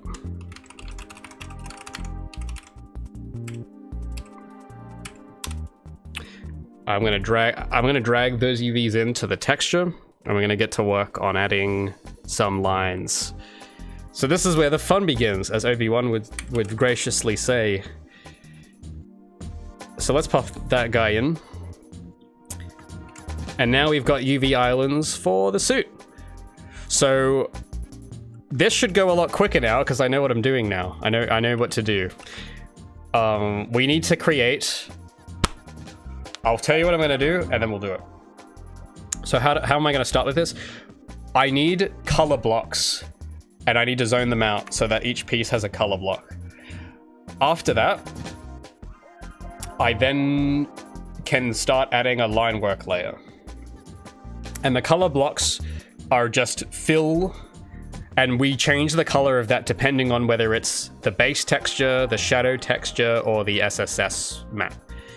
But we have to have the blocks there. So I don't know if we'll get to all that stuff today. Maybe. But we need to start with those boxes and work our way. So let's get cooking. Let's go. We actually might get to it, because I reckon now that I know exactly how to texture in this style after having done it for the rest of the character, I feel confident that this will not take it'll take nowhere near as long as Gabi's body. But every time I think something is easy, I am always wrong. So just keep that in mind. I'm usually wrong when it comes to my estimates. But I do feel more confident about what to do with this. Through trial and error and experimentation, I think I have a good idea of how things act and behave.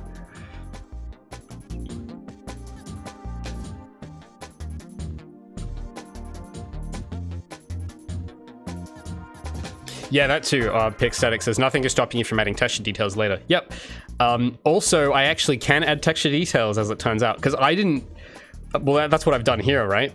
Turns out you actually can add texture details anyway with the same UV channel. I think the thing that I didn't communicate well on that stream is because this is when I was still trying to figure it out, and I remember, you guys might remember this too, I had like a full 20-minute thing where I was stuck on trying to explain it, and I couldn't, I kept trying to explain it and it just wasn't coming out, I couldn't word it, but I understand it now. I think that was coming from, I think what people thought, and this is what I thought I was going to do, I thought that all of this was going to have to be perfect squares, but actually no, it's only the outside edges and the bits that have lines over them. But as you can see, this is the knee. We have a lot of, we can actually add texture detail to that knee. We can go in and add a bit of red glow to it and it'll work. We don't need a separate UV channel for it after all. So that's partly my fault. I didn't communicate it that well but I didn't also really get what the process yet. I still had to, do it first, and then I could understand it, and then I could, but I knew intuitively that you wouldn't need 2 UV channels because Arc System Works didn't. But I didn't have my own experience enough to make a good, to propose what the alternative would be very well. So but that's just, when you learn stuff, you gotta give it time. For me, I think one of the reasons I think some people probably find it frustrating to watch me work is because I do a lot of learning, practical on-the-job learning. That's how I roll. Admittedly though, I did do a lot of research on these techniques before jumping in. But I'm the kind of guy that I need to do it to understand it. I can't have someone explain it to me and I will just get it straight away. That's not how I work.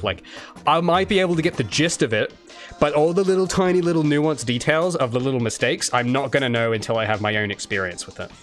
So there's probably lots of moments on these streams where I get stuck, and and that's part of it. I need to go through that for me to get it. And I know it can be frustrating to watch sometimes. Believe me, it's frustrating to go through. But when I figure it out, I've nailed it. I know, I do not need to question that again type thing. Unless I go a few years without using that knowledge and I might forget certain bits, once I've done it, I know how to do it. And I think the thing I didn't realize when I was starting the streams is that I don't think everyone's like that. Because I have met people that do not do it that way at all. They'll go and study it all first and then do it perfectly. But that's not me. I can't do that. I have a very self-directed, self-taught attitude. So I have to go in and do it, and then I like to solve it on my own and figure out it on my own. And that's how I learn. That's why I also tend to not look at people trying to backseat, because I understand people are trying to be helpful, but I am not going to learn if I have someone explain it to me. I need to do it, and then I'll get it, and then I'll kind of in most cases I'll get it for life. But that's how I prefer learning. It doesn't, it's not easy doing it that way, but that's how I feel most comfortable. to take a smaller example, like if I'm doing something, I don't know, like if I'm learning how to, what's something I don't know how to do? Let me think. Like if I'm picking up a new hobby or something, like let's say I wanted to learn guitar, which I think would be cool. I don't have time to, but that would be kind of cool to try. I would probably pick one up and just mess around for a few hours aimlessly. And then I would do that repeatedly until I kind of got the gist of what I wanted. That's what I would do. I probably wouldn't find a coach. Maybe I'd find a coach a little bit helpful for a bit, but I wouldn't feel like I knew it until I experimented on my own time and led my own direction of what I wanted to try. That's, you know, just based on what I know about myself. That's sort of how I've observed that's how I tend to do things.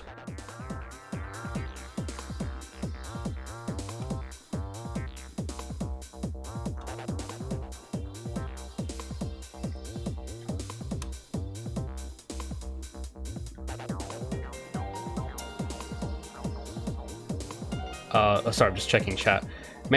Calvin says, hey Raymond, making a game of my own, also interested in the style. Where did you find the Guilty Gear documents and instructions? Oh, I don't remember. It was... Oh, I had to do a lot of digging, and I stumbled across some Japanese, like, forum. I honestly... Because I don't have it... You know how I keep all those Chrome tabs open? So that's where I was keeping them. But then Chrome crashed one day, and I lost all those tabs, and they weren't showing up in my history.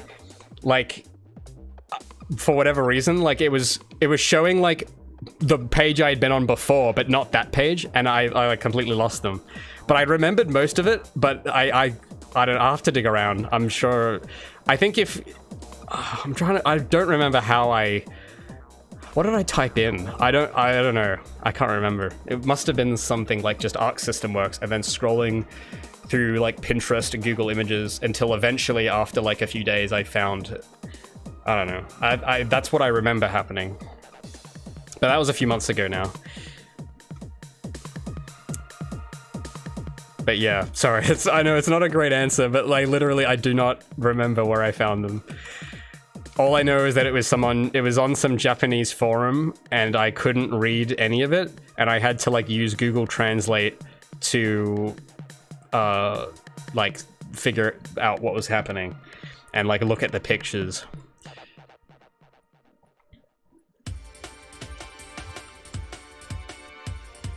All right, hold on, let me think for a second. So that's the thigh piece, that's the back. Oh no, okay, I don't want this selected. So I'm just thinking about colors. Now, real quick for reference, I'm gonna bring up my sticker sheet again, because I'm doing this for reference. I'm not doing it to plug it, but also buy the stickers. But you see how the armor, it has like two colors? Like on the back, yeah, this picture does a good job.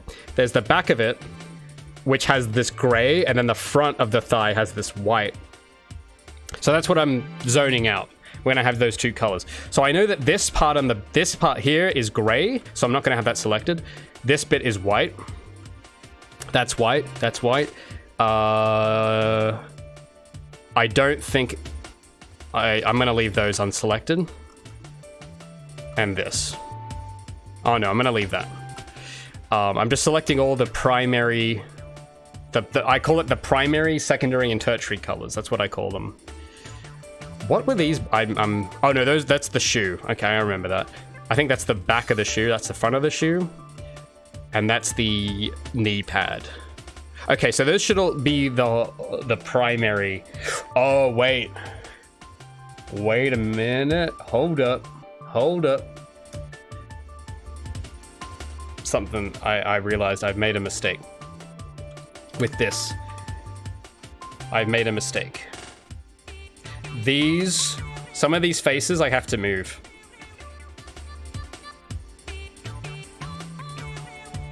Because this has to be a different color. But this is overlapping, and that won't.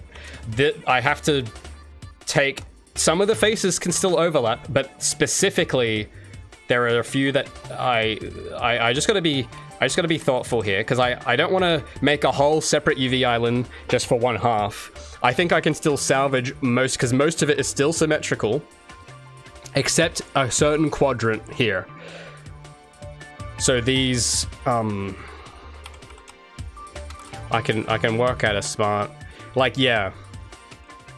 So what I'll do is I'll take the faces of this, this.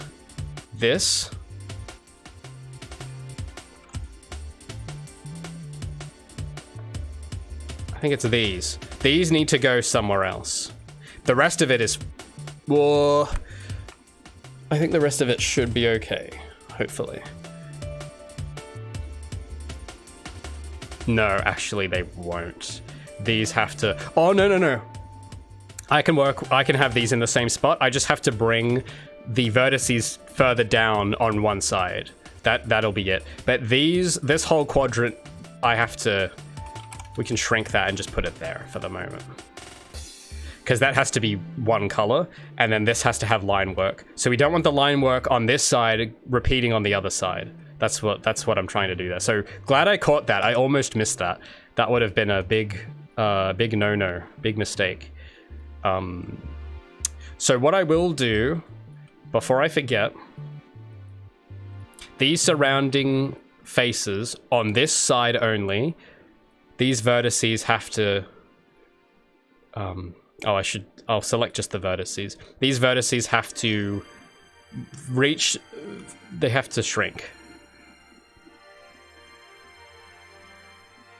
Oh. I'm trying to just select the one side, but it's a bit difficult. Give me a moment. I'm trying to select the vertice without selecting the whole face. There we go. So it's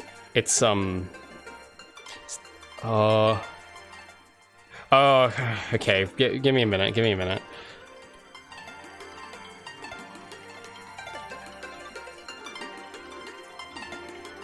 So what I should be able to do is just take these and shrink them down a little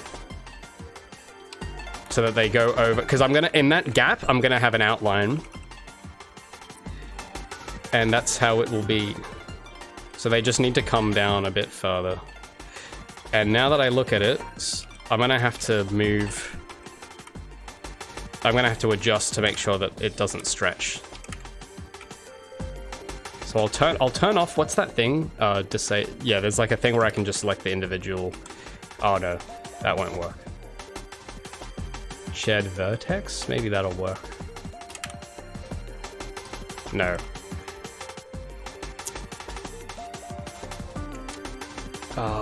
So I need to select the surrounding, I'll just select the whole side.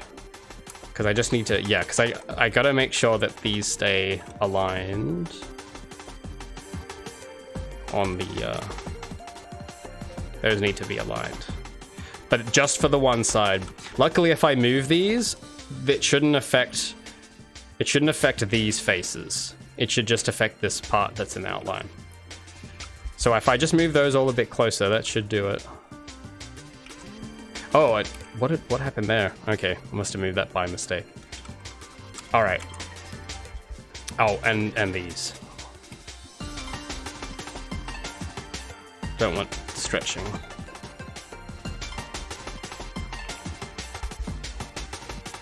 Okay, let's re-export those.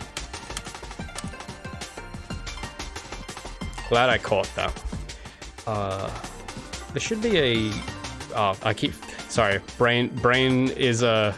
I got the spinning wheel of death in my brain right now. I know where the button is. There we go. Armor UV. Bing bong. There we go. So now I'll make sure I fill what I had there. So I'm gonna make a new folder in Photoshop. We'll call this armor. I'll make a new fill layer. We'll call this armor primary, and we're just gonna fill that with black. And then I'm gonna go color overlay. We could do a gradient, but I'm just gonna do flat colors, and I'm just gonna pick that color I put on my palette earlier. So that's gonna be all the primary armor pieces. And if you want to see this update live, we can. If I change the file to be the Photoshop file, which you shouldn't do for the final thing, obviously, but if I do that, if we look at the, and I'll make sure the material, we'll assign the material.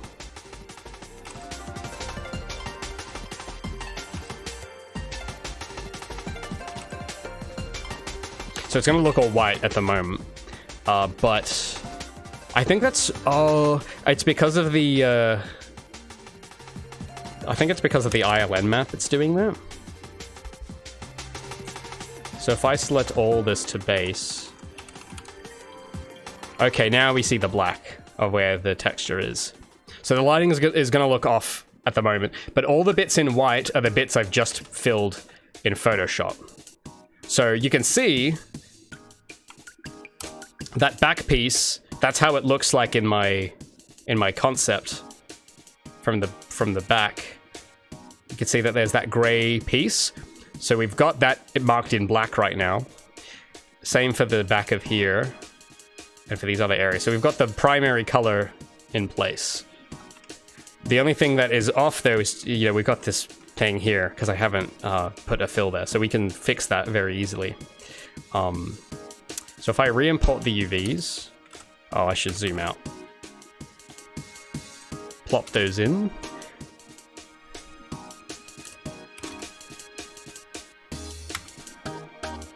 And now, yeah, there's that area. So we'll add that as well to that influence of the layer. Armor primary. There we go.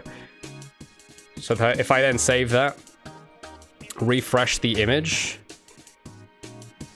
now we've got it. Yes, there we go. So now we got to do the secondary and tertiary colors and quaternary. I think that's how you pronounce it. I don't know. I actually have never had to pronounce that word, but I've used that layer name quite a lot. So we'll make armor secondary, which is going to be the gray, dark gray color. So we'll change the color overlay to be that dark gray. And then I just need to fill the bits that should be gray. And what are those bits? I think, let me see how, because I've changed up where the dark gray, I think the dark gray is only around the vents. So I know that I put this whole bit is in dark gray. I'm not sure about, I think this bit is too. I think. I don't know if it's that piece though. I'll have to check which piece that is. I know one of these is the outer bit. Okay, that's the outer bit and that's the inner bit.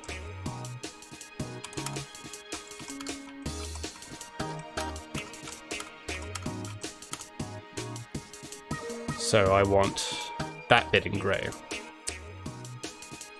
Oh wait, I deselected what I had. Oh, I don't want to do that. I want that there. And there's some of these bits. Okay, now these are, I think this is the bottom of something, so that should be in gray, I think.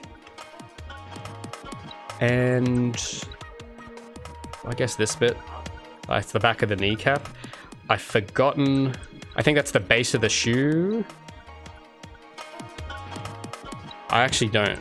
Oh, okay, now I'm forgetting what some of these are, but it'll come to me.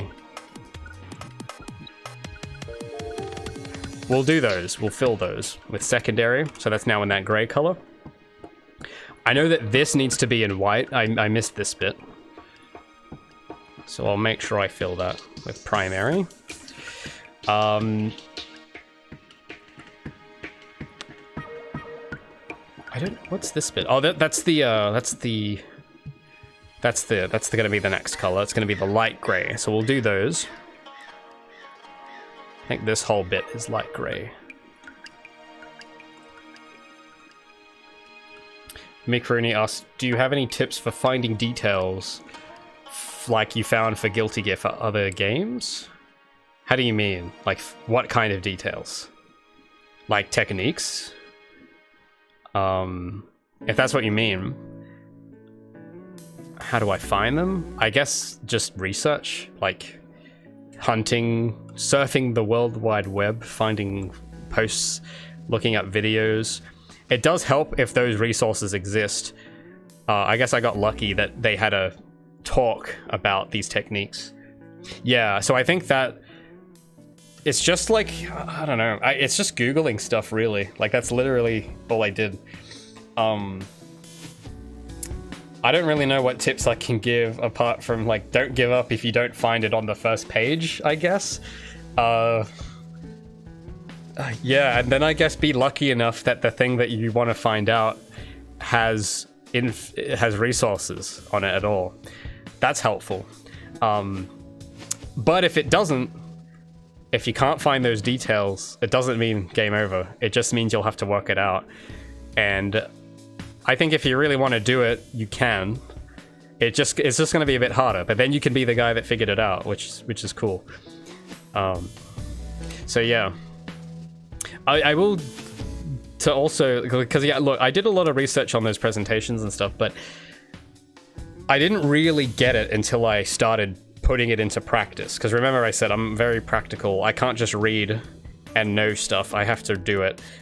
So a lot of that learning of me understanding what it was, part of that was reading and researching, but a part of that was also putting it to practice and testing what I could do and what I couldn't do, and figuring out for my own what would work and what wouldn't work.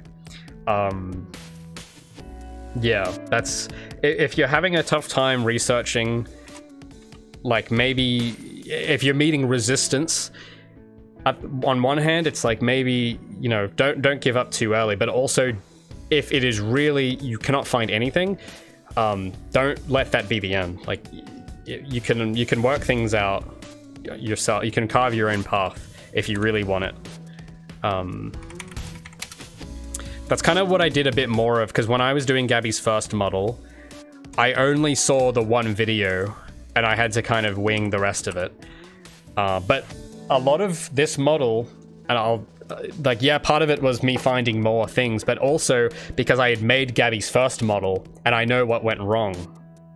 So I don't think having just the presentations wasn't going to be enough. I wouldn't have, like the jump in quality, some of you mentioned that you were impressed by the jump in quality from the old to the new model, and I'll bring up the image, because I can't be bothered to go into Blender and try and find the hidden layer.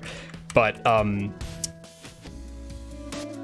the reason I was able to get to that point at all is because, oh sorry, you guys can't see it. The reason I was able to get to there is because I had to make that first one and be kind of an idiot and stumble. I don't think I would have learned all that from just presentations. Like I'll remember all the things I've talked, like just even this morning with the armor, when I said of how I model these vents, because these are the types of things you're not going to know. A presentation is not going to help you with the specifics of your exact character unless you're copying one of their characters. But if you're trying to do your own thing, you're not going to find that in a presentation, and you have to make your own choice on how you would approach it based on information from your own experience and from research. So it isn't all just research. It's part, if you have it, it helps. If you have like cool documents you find, that's great, but it's, a lot of it is, you really have to kind of, I don't know. For me, at least, I found I wouldn't have been able to do this if I hadn't made the first model. Wherever, I don't know where I've put that window. But yeah, I wouldn't have been able to do it. Because I wouldn't have those lessons, those failures of what went wrong last time. Like, yeah, back on the armor bit example, knowing to model it this way and not have it clip into itself, knowing to, you know, make this a certain shape, that's something that wasn't in the presentation. I had to kind of solve that and figure out, and that was I was only able to do that because I got it wrong once. So yeah. Hopefully that's helpful. Like, don't get too discouraged if you can't find things. It isn't the only way. But if you really want to find stuff, you just gotta, I don't know, spend a lot of time looking, and I guess eventually you'll stumble across it, you know? You gotta just be an explorer. But yeah, don't go too heavy on research, because I have known people that they will literally, there was this guy I used to study with, and he spent like a whole like 10 weeks researching and watching tutorials, and he got nothing done. And it's like, you know, there's a merit to, you know, doing your due diligence and research, but you don't want to go too far, because then you gotta get things done. Anyway, back to this texture. So I was gonna, what color was I gonna texture these? Oh yeah, tertiary color. So this is the light gray. I think that's, well, let me save and reload and see if the colors are going in the right spot. So that's the darker gray. Is it? Wait, is that the right? I'm not sure if I got the right gray. Okay, it is. So that's the dark gray. I didn't. Okay, so I still got some bits in black. All right, I think the dark. Can I look at it without light? No. I think that's dark gray though, underneath there. So let's do the light gray.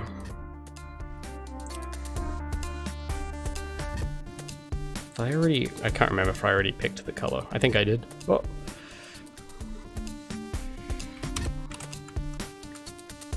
And then I've just got this little piece, which is the glowy bit.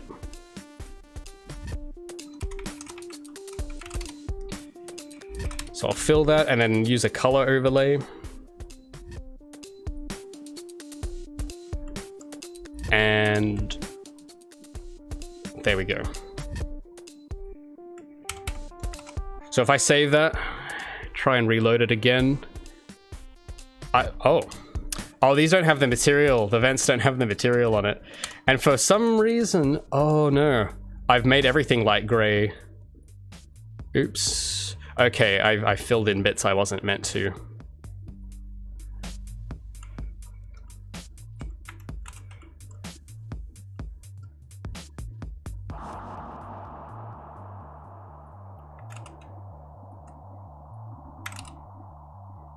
I went a bit too. Okay, I think it's just those bits. Let's try again. All right. Okay, there's still something I got wrong.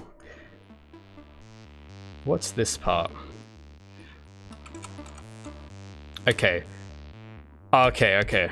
So I need, this has to be in the primary color. I got that wrong.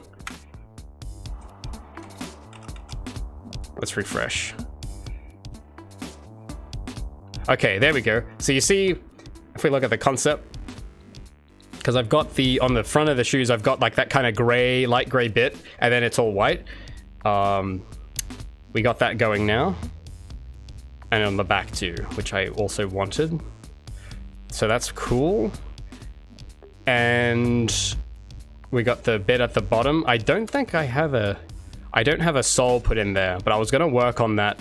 I needed to put more thought into how I wanted, because I wanted the sole of the shoe to connect, and I hadn't figured out a way to do that. So I'm gonna leave that for later, because most of these are gonna stay the same, but I'm gonna do the bottom when I have a bit more time to figure out how I wanna resolve that. On the leg, I think I just need to assign those materials. Hey, there we go. Hey, look at that. We got the color. And then now I just got to do the same for this. Now the reason why these all do is because these the way I did these are actually instances. So instead of making a copy, I just made an instance which just copies, you know, the state of the parent. And that's what I did. Now these both need that color as well. I don't think I actually have those pieces on the UV map, actually.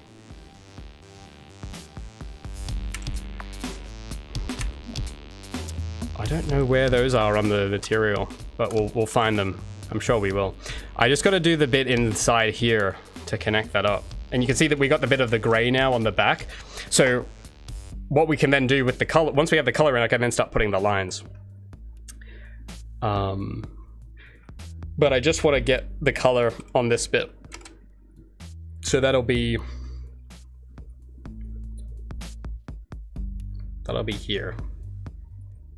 So that's this area. So this is where I'm not sure how this is gonna go. But I think this, I think it's just this area. The line work's going to be a bit tricky here, but I think the fill should be simple. I think it's literally just this square. So I need to do that in the secondary color. And we'll see how that looks. Okay. It's just these little triangle bits. I don't think I've actually... Because these are all still separated. And I don't think I've got those on the UV map. So I should put those on. But luckily, they're not going to need... They're not going to need a lot of room. I can't find them. Where do they go? I literally cannot see them on the UV map at all. Oh, wait. Is that them down there? Oh, no, that's the 3D cursor. Oh, no. There's UVs there. Oh, okay, they were like squashed into like the tiny recesses of the texture. All right, well, let's get those guys in. Let's select the entire thing so I know what I'm doing. And it's this bit here. So we can make this really tiny because this isn't going to be a huge deal. So we could probably like just shove it in here. And we don't even need to change the texture because I've already filled that in. So bingo, there we go. It's that easy. So yeah, now it's all the right color. Now there's no line work yet. But at least we got the colors in, right? So that's good. I've left the vents as separate objects in case something went wrong. So I'm gonna leave them. I'm not gonna combine them all yet, but I do wanna get some of the line work in. I wanna get a bit of a start on it. Just the basic main bits. So we're gonna try out some of that. I'm gonna bring back the UVs. And I'm just gonna pick out the easy bits. So I'm gonna open my line art folder, create a new folder called armor, or maybe just a new layer. We don't need it to be a folder. We just call it a layer called armor. And we're just gonna draw like black lines around things and see how we do. So the first thing, I want to do the vents first because those are going to look really cool. I just got to figure out which part is the outside. Oh, interesting. I don't know where it's getting that line from. So I want this side. So that side I'm going to have a line on. And maybe this. Maybe not that big. Well, yeah, let's do that. So if we add a line here, I don't know how thick we'll make it, but if I add a line there, oh, it didn't work. There we go. So if I add a line there, I'm curious what will happen.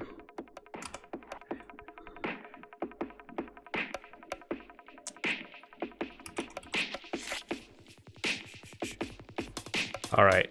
Okay, you can start to see something. We might need to make it thicker there. A lot thicker.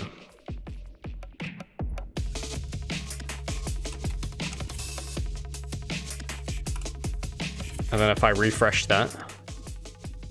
Okay, so you can see, remember I went in blind here. I UV'd this, not knowing, having the texture in advance. So we're gonna have to make a bit of adjustments for that to not be all warpy and strange. So it looks like it's just the thickness is not correct.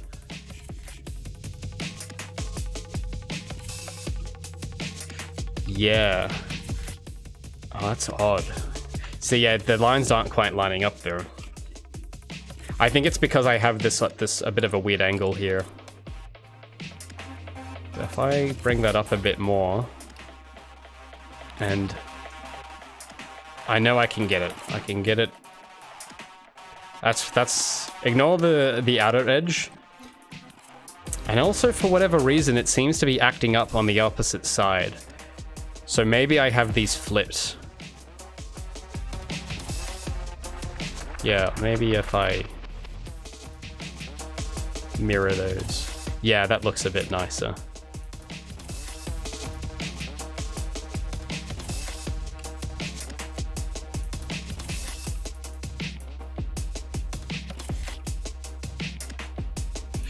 It isn't connecting very well though, is it? So yeah, this is, but you can see why, you can kind of see why now I tried to have it so that there was edges around these bits so that I could add this line. It's just a bit tricky. Okay, I've done something wrong. Let me go back.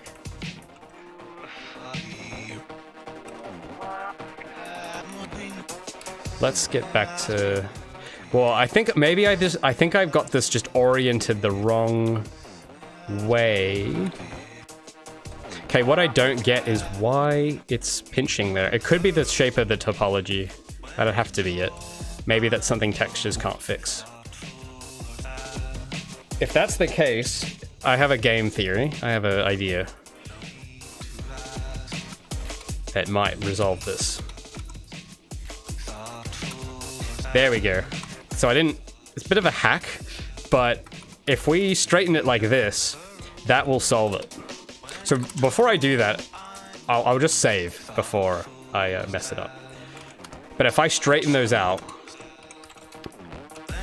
that will... I think it's just the topology that was causing that warp. So that we'll have to do it like this so it doesn't do that. See, now it's a lot... I can work with that now. That's a lot more predictable. That makes sense.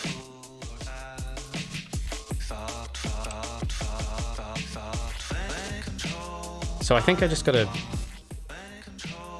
I think it's just this has to be a bit thicker.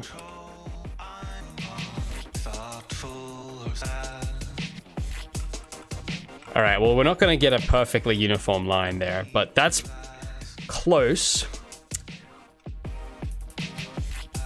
I'm just trying to think, could I use stretch from this side to maybe even it out a little bit? Because it's just the top and bottom lines. I'd like those to be thicker. Without, oh no, I think I know how. I think I just need to split this off. So if I split just this area. Oh wait. Let me get it all. Split selection. All right, ignore. It's gonna look a bit weird. But I think if I play this right. Okay, maybe not. Oh, maybe so. Yeah, that's warmer.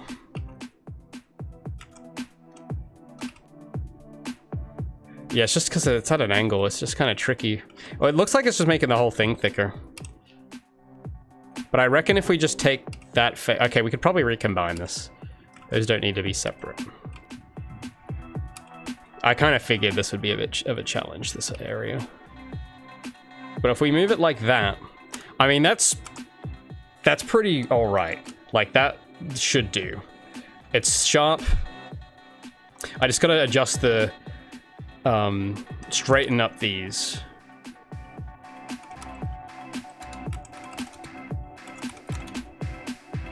To make it look less warped. Oh, did I move the... I don't think I... These islands are in the same spot, I think. Let me just make sure... Yeah, let me just make sure these are lined up.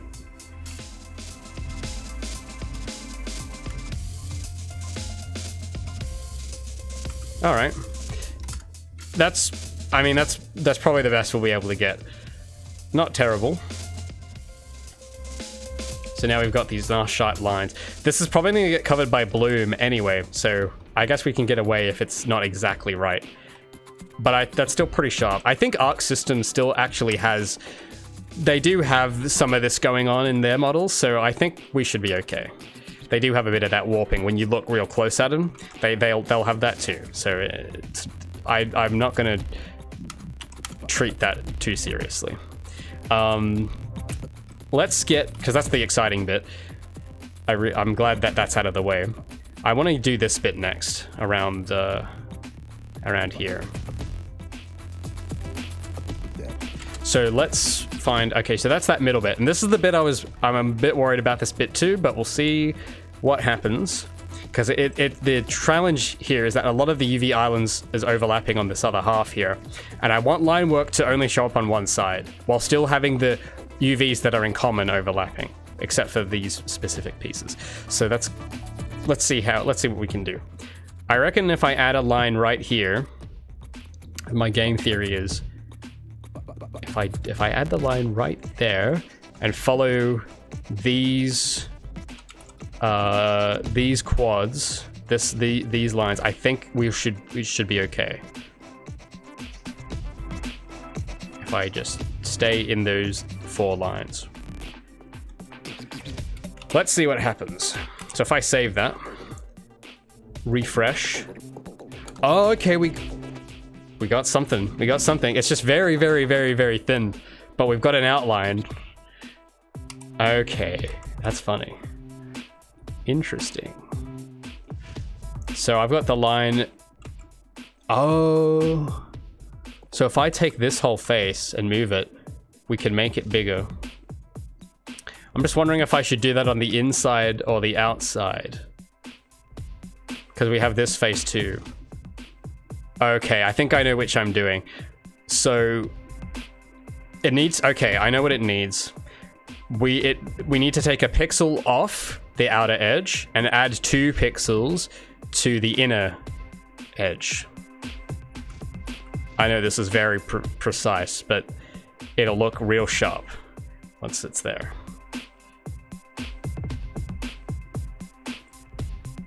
So if I take off those and then add 2 to the inside, that's what my guess is. I'm vibing the 2 pixels. That's what I'm vibing. Okay, save, reload. Oh, just what I thought. Look at that. That's exactly what I wanted. So yeah, that's for those that have been watching on that are probably lost. It's all about. Oh, did my mic stop working? I can't hear myself now. Testing. Okay, my levels are still good. My fallback just completely cut out.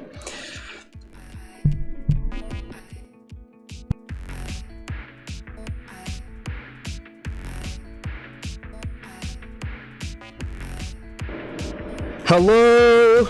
Okay, we're back. Oh, I hope my levels aren't screwed. Okay, all right, I can't hear me, but it sounds different. Uh-oh, uh-oh, uh-oh. Uh-oh. No, Xbox Live quality, no. Okay, this happens sometimes. Oh, that's really loud. I'm so sorry, I'm so sorry, I'm so sorry. Okay, how's that? Is that better? Okay, my face cam is completely broken, but you guys can hear me, right? Please? Hold on, hold up. Hold up, we're falling apart. Hello? OBS? Okay, my camera isn't frozen, it's OBS. Mic is now fixed, but camera is gone. Uh-oh. Is my desktop still goes, right? Okay, well look, the illusion is broken. I'm not actually a real person, I'm just a black screen. I fooled you all. That was an AI generated, my AI is broken and my disguise is ruined. I'm actually a black void. This is my true form. And that is what, you will now see me in my true form for the rest of this stream. Because the camera's just completely gone. I can't, it's over. The camera is over. I'm gonna try and reactivate it again. Nah, it's gone. It's gonski. It's completely over. So anyway, now that you're seeing the real me, I was in the middle of saying something. I forgot what I was saying. What was I saying? Yeah, texturing. Don't mind me. I know this is very startling. I know it's going to take a bit of getting used to, but I am the abyss. I am the void of all your fears, guys. That's who I really am. You're seeing my true colors. So don't get startled. Don't get alarmed. Let's just continue on like nothing's happened, because this is who I really am. Anyway, so yeah, with these texturing, with the textures, So all that weird convoluted UV mapping, all that weird placing things like this is what it lets us do. It lets us do this type of stuff. And yeah, that's how the result will look. So hopefully for those who have been watching that have like had a hard time following along, I hope this kind of makes sense now. I know we went through this last week and the week before, but if you weren't there for those, hopefully now this is the point of the stream, the apex moment of the stream where you see my true form and you see the outcome of these textures and how these work. So I'm not going to go on for much longer because I need a new host to sustain my being.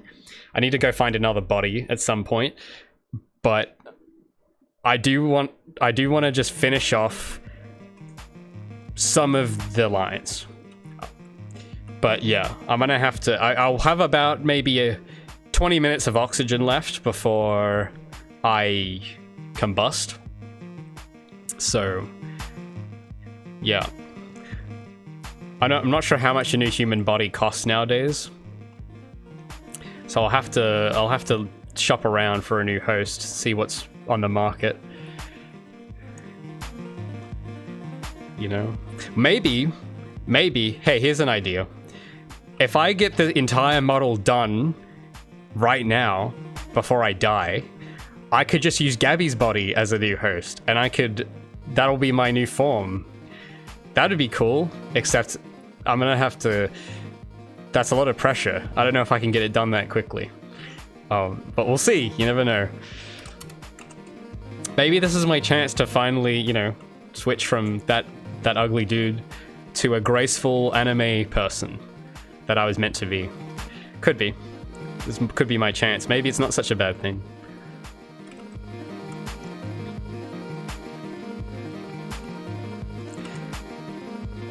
Alright.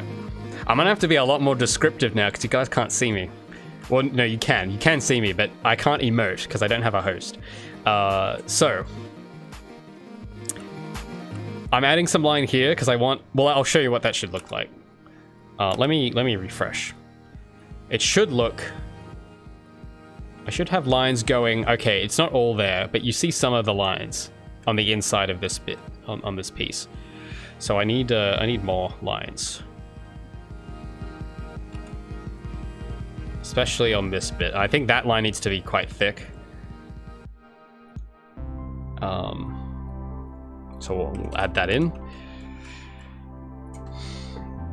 The true crispy crippler was one before it. Yeah, I am the all, I am, you know, I am ever present. I was here before time. That's me. I am the authority. Gabi VTuber for 100k? Oh, I don't. Okay, if you're serious, then I'm gonna have to ask you guys to slow. Like, I need time. Okay, so we don't want to get to 100k too quickly. You're gonna have to give me time. So it means you'll have to stop telling people to subscribe for a bit until I get this done. But I don't know. Maybe if that coincides in time, that'd be cool. But if 100k happens too quickly, then it's Jova. We can't do that because the model won't be ready. Have I thought about being a VTuber? I mean, I've had the idea suggested to me. I don't watch VTubers personally, but I think, I don't know. I don't really know how I feel about it. I think it would be cool artistically, but there's also things I kind of don't like about it as well. But I don't know. I guess if I actually tried it, I don't know, because I haven't actually done it, so I probably don't have the best, like, I'm not an authority on it, so I don't know. But there's bits I like that seem kind of cool, and there's bits I think are kind of dangerous at the same time, as is with any streaming. I don't know, maybe someday. Although, yeah, like, mainly it cannot come at the expense of the game. You know, I would definitely. That is a thing I would not. If I had stuff to do on the game, I would do that. I wouldn't prioritize the VTubing unless there was a good reason. If that was, you know. I forgot what this piece is, but I'm gonna fill these outlines. I think I know what. I think that's the base of the shoe. I think. Or maybe it's this piece, I don't know. But I know that this bit needs outlines.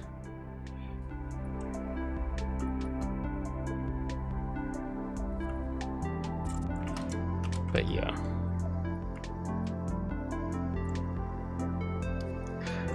Alright, I'm losing track of what's where, so let me refresh. Oh, I'm trying to get... What's here? I'm trying to get this line. Oh, okay, I know where that is. So I've got a line at the top here, which is a little too thick. So let's adjust that.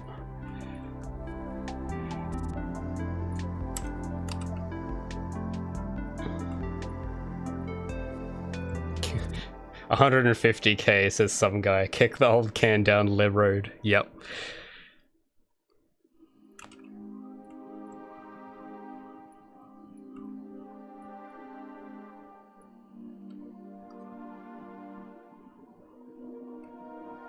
Nickety Nickname says, find that guy's twin brother. Well, I mean, you know, with technology nowadays, I don't know, maybe a clone of me does exist somewhere. I don't know. You never know. But I don't know. I'm starting to think, if I had to start over, which I do have to start over. It's over for me and I need a new body. What body would I pick? If I couldn't pick Gabi, I don't know what I'd choose.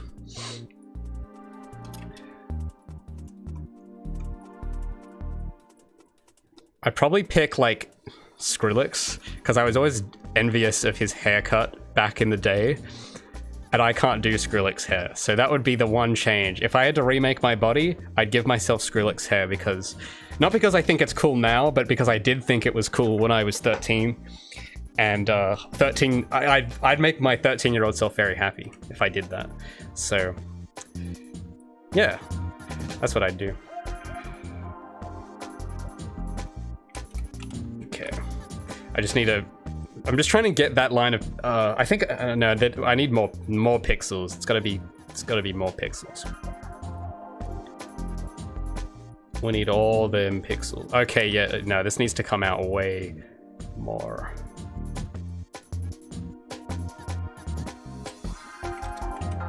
Let's try that. Hey, there we go.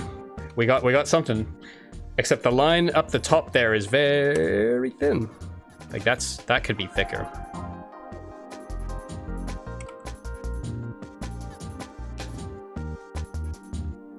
So I'll move some of the UVs around to compensate there. Does that need to be thicker? That should be okay. Actually, I think, do I have the outer line? No, I don't. Let me, it'll be helpful if I get the outer whole line work, which I do have on Gabi. And I've made it a bit thinner, just to model. So I've got this outer line work layer.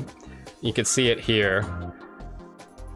Sorry, you can't see it that well. Yeah, there. Yeah. So I've got this outer line work as well, and I've made it.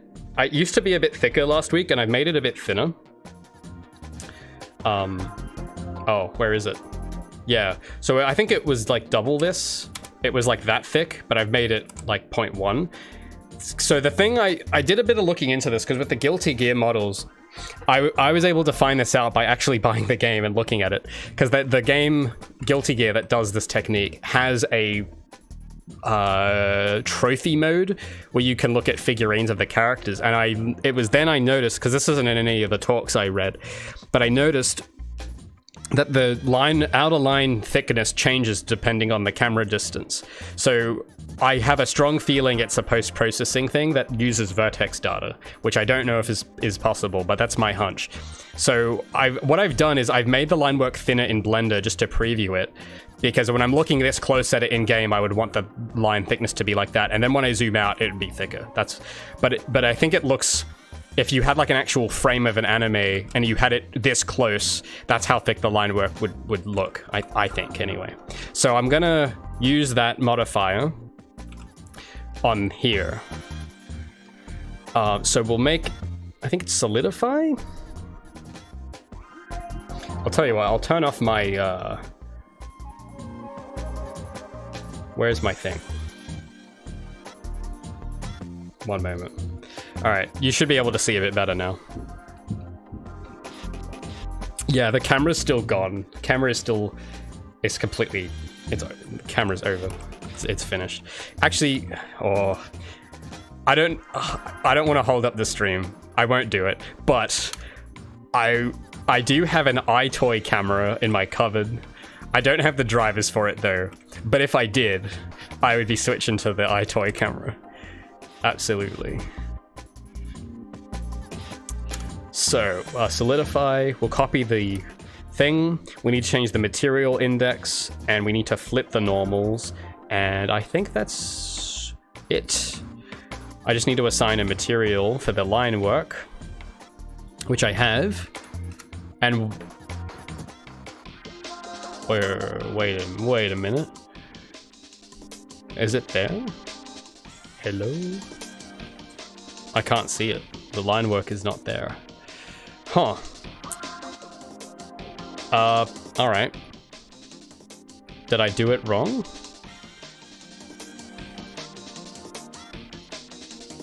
Oh. Oh dear, that is acting a bit strange. Maybe I have to recalculate normals? I don't know. I literally, there's no... The line work should be there. Maybe...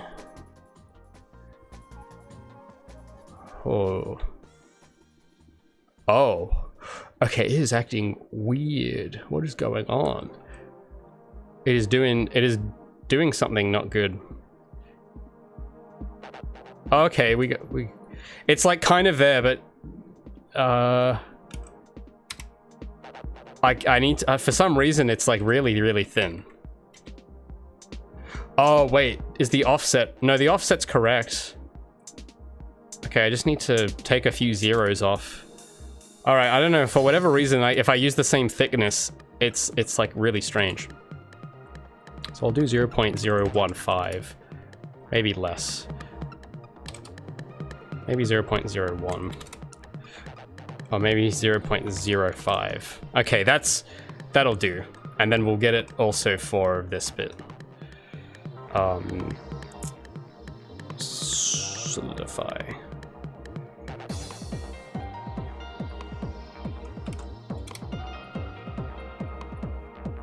I think it might be the scale, because I have probably scaled these and I haven't... I'll apply scale. Maybe that'll fix it. Apply scale. Yeah, okay, there we go. We fixed it. Now if I type in that same number, it should be the same thickness as the rest of the body. There we go. Okay, problem solved. So let me do that here. Shift A, no, Control A, scale. And then I just gotta make sure there's that second material. Outline. There we go. So now if I turn off wireframe and I'll turn off Gabi, you can see, oh, well, we've got line art somewhere. It doesn't look that easy to see in some other places, but we do have an outer line. I don't know why it's not, oh, maybe it's the angle of this face. Could be. I don't know, something's not right. So it isn't acting exactly right, but that's, I don't know, I probably have to mess around with it. Anyway, but you can see that we've got, I'll make it a little thicker actually. I'm finding it, I'm having a hard time seeing it. I'll make it double. Okay, that's a much better. What is this offset? Oh, okay, well I'll leave that alone. I'll leave that alone. But anyway, so I want to get the line texture to kind of match the thickness of the outer line a bit at this size. So we can see this area, the line's getting a little squashed. That's not good. So if I take this, I think we just need to bring that out. Oh, well, I gotta be careful. I think it's just this whole bit. I mean, could come out more, or not, no, I think it's this bit. Needs to be thinner. Maybe, I don't know, maybe this needs to. Except on the bottom, it looks terrible, so gotta be careful. Yeah, that looks awkward. So if I move that, ooh, that's tough. I hate these corners. I hate corners. But if I move this around and do it right, I think.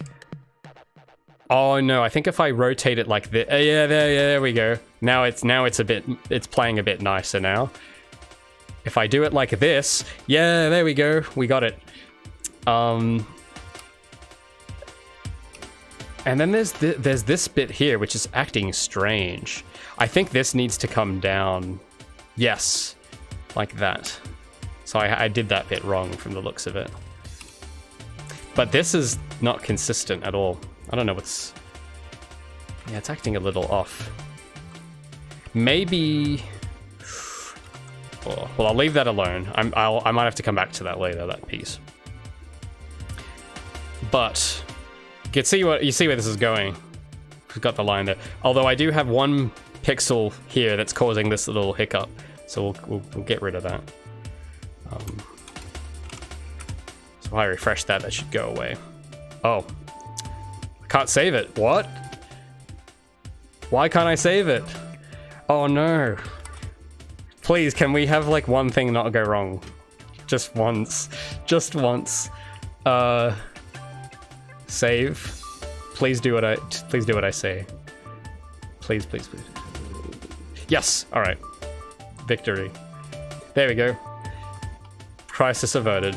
Everything's fine. Okay. I'll tell you what, because I'm getting hungry. What we'll do, we'll just finish the lines on these white bits, and I'll reckon I'll call it there. So I want to get... I don't know, have I made lines that can do that? I'm not sure. I think this bottom line would be a start. Yeah, so we'll start there. I reckon I know where that is.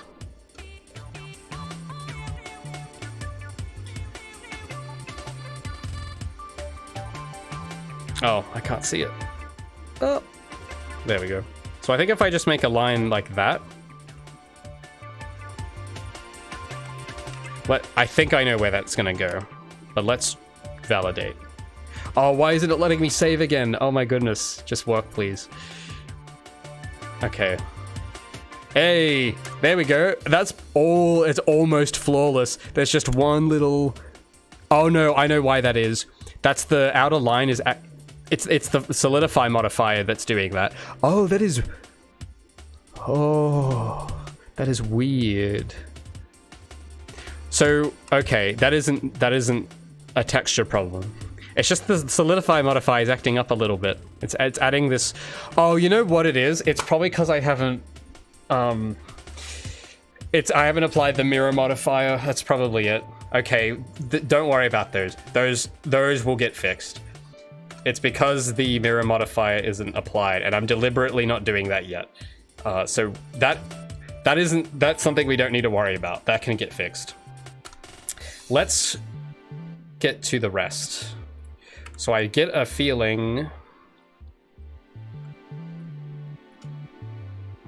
Marceau stuff says, please use the iToy camera.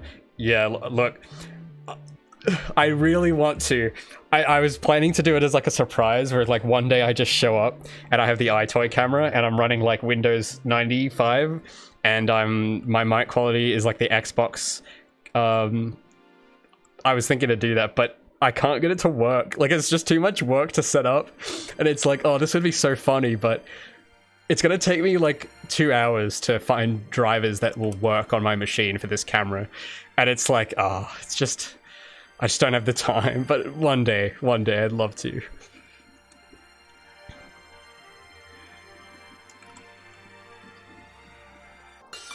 That's the only drawback with that old technology is that it doesn't just work, you know? It's like a bit of a Todd Howard getting that to operate. You plug in the iToy camera and you say yourself, sometimes it doesn't just work.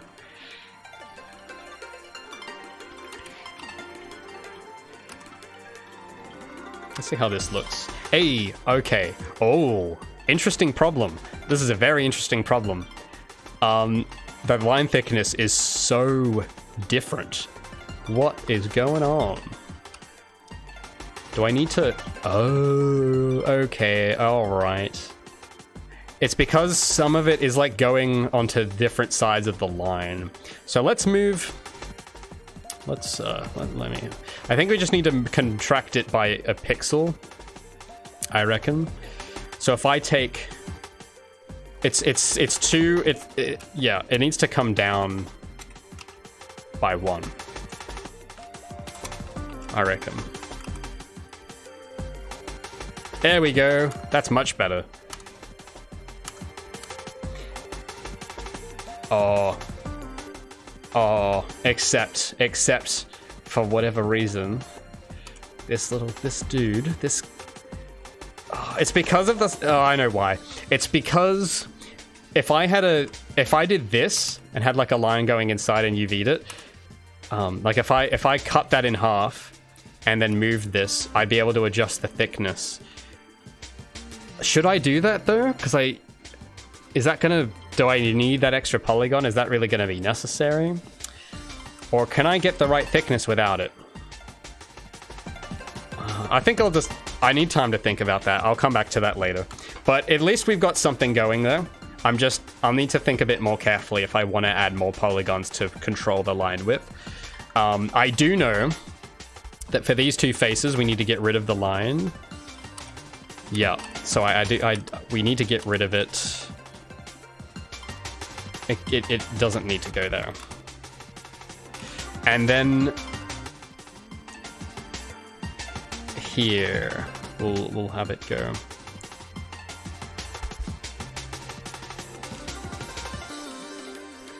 So that should add another line to the bottom, to this bottom contour. Although I don't know if I want one there, but we'll see how it looks. Okay, maybe I don't want it there.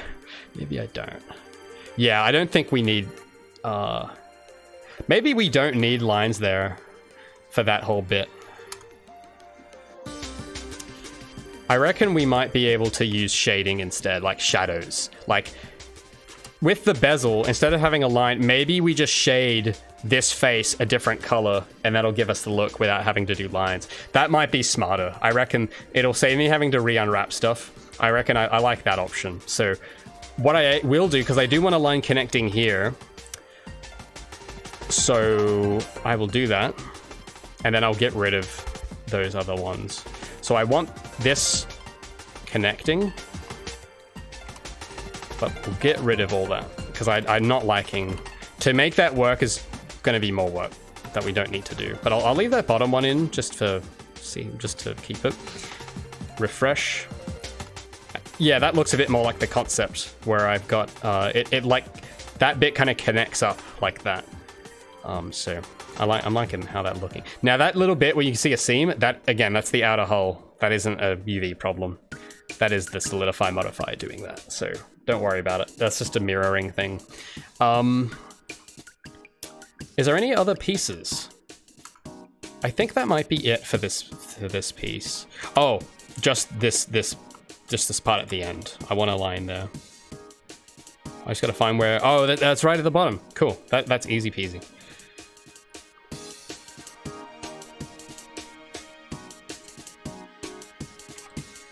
That's here.